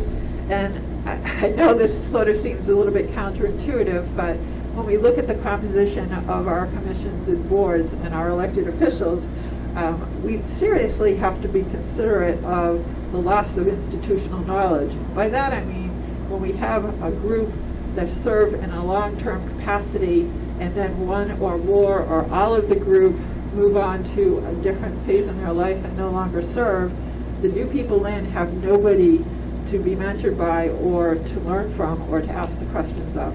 So for that reason, I support and ask you to consider term limits as petitioned in the article. Okay. Thank you. Mr. Fleming? Mr. Moderator, Robert Fleming, 54 East Street. I am a firm believer that term limits in a town such as this serve no purpose whatsoever. This is not like the federal government where people build war chests and they have large campaign organizations and there's all kinds of patronage issues. This is a town where you are under a microscope if you are an elected official. Everyone sees your actions. You are totally visible and accountable. In this last election we had, there were 14 seats open, and only 3 of them have been challenged. So if you put term limits on there, the 3 that were challenged will be gone, and you won't have anybody challenging anybody. We can't get people in this town to come forward and volunteer. I'm sorry to be this candid, but a vote that had the special interest of about 100 people went out this door the minute the vote cast. And that's the commitment you get. So you're going to take somebody that's making, by the way, I know better than anybody, on average about $1.25 an hour. That's what you get paid annually, and not counting the money it costs to run. And you're going to take that person who's committed time away from their family and their dedication, and they're going to say, thanks for your 9 years, but we don't need you anymore. That's an insult to somebody that's committed to this town. There are people sitting here today with us that have served far longer, 10 years, 15 years, and you know what? They will continue to do it because they believe in Upton, not in their ego. I say vote this down and do it now. Sir, quiet, please. Yes, ma'am? I just wanted to say that I think that there are a lot of people out there that I've seen that are getting involved in committees such as this library committee and other things that at time will want to move ahead. And we do not really have a good opportunity for that in town. Also, every person that wants to be heard on an issue should be able to be heard without somebody jumping up in line to move the issue when there's still people that have concerns or people that are sitting there waving somebody to get up to move a motion. Okay, come on. Sir? Yes. With all respect, I would like to move the question. Well, since there's no one behind you who wants to speak on it anymore, then that seems like an appropriate thing to do even though it's early. So, you've heard the motion. It's been seconded. You've heard some discussion on it. So, all those in favor of enacting term limits, hold up your green card. Oh, you're right. I forgot about... Oh. Uh-oh. I withdraw my motion. I know, that's okay. You know, maybe I need to be term limited then. I'm messing this all up. Sorry. Okay, I'm sorry about that. All kidding aside, the motion is to move the question. So all in favor of moving the question, hold the green card up. All opposed, the red card up. Okay, thank you very much. Okay, so we are now going to vote on the question. So all those in favor of term limits, hold up your green card. Okay. All opposed to term limits, hold up the red card. The motion is lost. Article 29, correct? That's the next one, okay. And when we're done with this article, I want to make 1 or 2 statements before we adjourn the meeting, so please be patient with me, okay? All right, let me read the motion. To see if the town will vote to enjoin the Board of Selectmen, moderator, and any other appointing authority to proactively prioritize the appointment of new candidates to uncompensated volunteer town committees or commissions over reappointment of members who have served 3 consecutive terms on that same committee or commission. Is there a second? Moved and seconded. Ms. Intervelli. So this is obviously paired with the previous article, and if you notice that it's specifically worded so that there's a prioritization. And what this speaks about is that we do have occasionally, and you know, to the previous one of the previous speakers' points, we do have a difficult time getting people who are interested in running for boards or acting on committees. And part of that reason is because running against an incumbent is difficult, and it's not great for your ego, quite frankly, and I can speak to that, as many of you know. Part of the appointment process is that once you're appointed to a committee, the Board of Selectmen and the moderator and so forth, the different appointing authorities, sort of revisit appointments, and they just basically say everybody who's interested does get reappointed. And so that really does block some of the involvement of new persons to committees. And this is one method that would sort of invite that while also not blocking people. If nobody's interested in joining a committee, that doesn't mean we don't have a full committee. If there's somebody who wants to be reappointed, fine. This just offers an opportunity for people who are new to get involved and encourages new people to get involved, and I think this is the time for it. Thank you. Okay. Mr. Fleming? Mr. Moderator, as I spoke in the previous article, it's difficult to get people to come forward. The town is always in need for volunteers, and on an annual basis, the Board of Selectmen solicit volunteers, and they review the categories. The problem is, if you have somebody that served on a commission, and they've built up knowledge over a series of years, and say it's 9 years, say it's 10 years, and that person is extremely well versed, and I'll use as example, say the Personnel Board of the Concom, and that person has tremendous talent to offer, you are going to ask them to step aside for somebody that has no knowledge, and you're going to void that knowledge or that availability to the town. I can only sum it up one way, and I thought of it in the previous article. If this bylaw existed back when, there would be no bench for Barbara Burke. Okay, anything else? No? Okay. Ms. Intervalli? Yes, just to revisit this, again, we're making an assumption that a new person on a committee has no knowledge, has no background, hasn't been interested and invested and been following all along. And I think that's an unfair assumption. I think we do have more people in the community that are following things more closely and are interested, but if there's no avenue for them to move on to committees and move on to commissions, then we're not going to benefit from their knowledge. The second part of that would also be that, yes, long-standing committee members and commission members, I think it's your responsibility to mentor new people and to get them involved.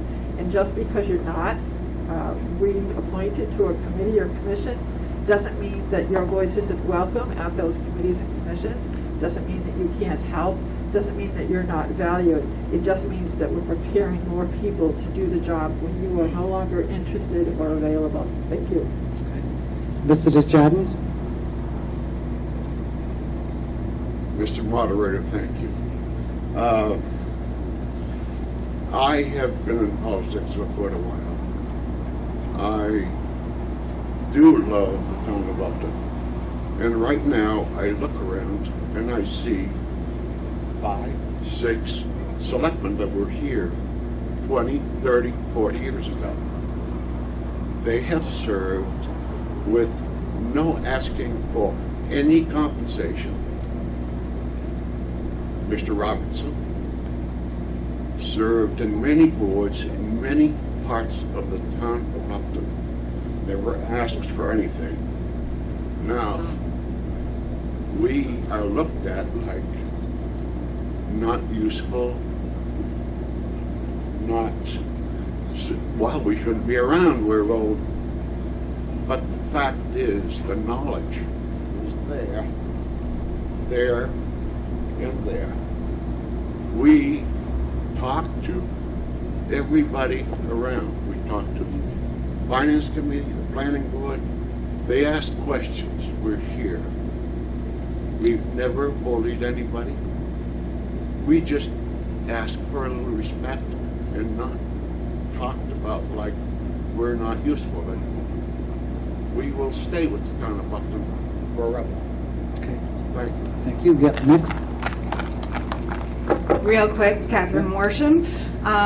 I'm on a number of committees. I'm on both the Historical Commission and the EDC. I always found it, I applied to be on the first one on the Historical Committee 2 weeks after I moved here, in part to meet people, and I have had no problem getting people to invite me onto committees. As far as I can tell, all the committees are very welcoming of new people. Especially people who have been on committees for a really long time, often are happy to both mentor you and also to give up their seat because they've been on the committee for 15 years and Lord knows they want the Thursday night back. So I actually think that this is a solution to a problem that we don't have. I think we would be very welcoming of new members, especially members in my general age range. Because like you said, it's nice to have some continuity of knowledge, but I don't think that we necessarily need something like this petition in order to have that. It's a solution to a problem that we don't really have. Thank you. Thank you. Yeah. Next. Mr. Moderator, I'd like to move the question. Okay. Second. Moved and seconded to move the question. So all those who want to move the question, raise your green cards. All those who don't, raise your red cards. We are going to move the question. So the question is to, to prioritize of appointments and so on and so forth. So, all those in favor, hold up your green cards. Okay. All those opposed, hold up the red cards. The motion is lost. So, as Mr. Robertson is coming to the microphone, I want to bear with you. I want to read something for just a minute, so please bear with me.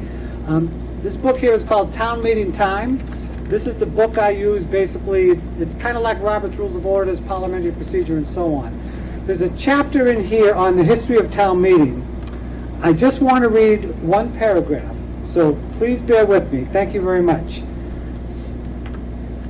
Our town meeting of today is the end product of a continuous evolution in local government, which has been going on uninterruptedly for well over 1,500 years. Of which the last 1,000 are reasonably well documented. To understand town meetings fully, we should review this evolution. We will find that the town meeting has been perfected by trial and error over the centuries to become a nearly perfect medium by which individuals may exercise effective control over their immediate environments. So, thank you very much. I just want to share that with you, and I might put it in the next year's annual report. So, okay, great. Having said that, Mr. Robertson, you're on. Mr. Moderator, yes. I may be out of order, but earlier I got in line to speak. Okay.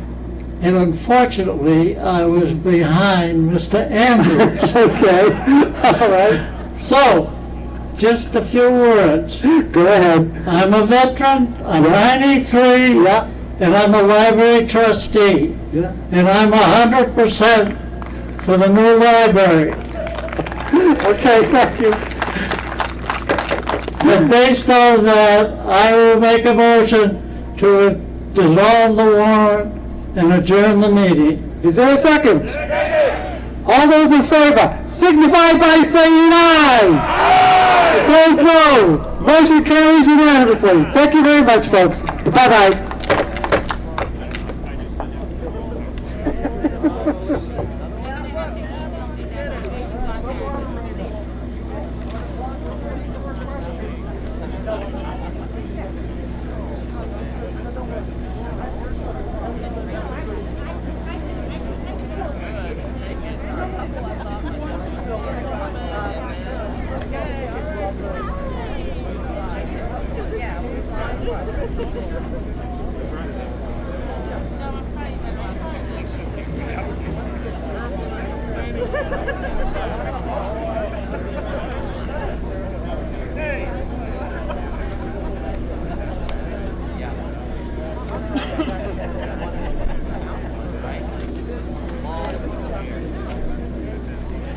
stop the recording?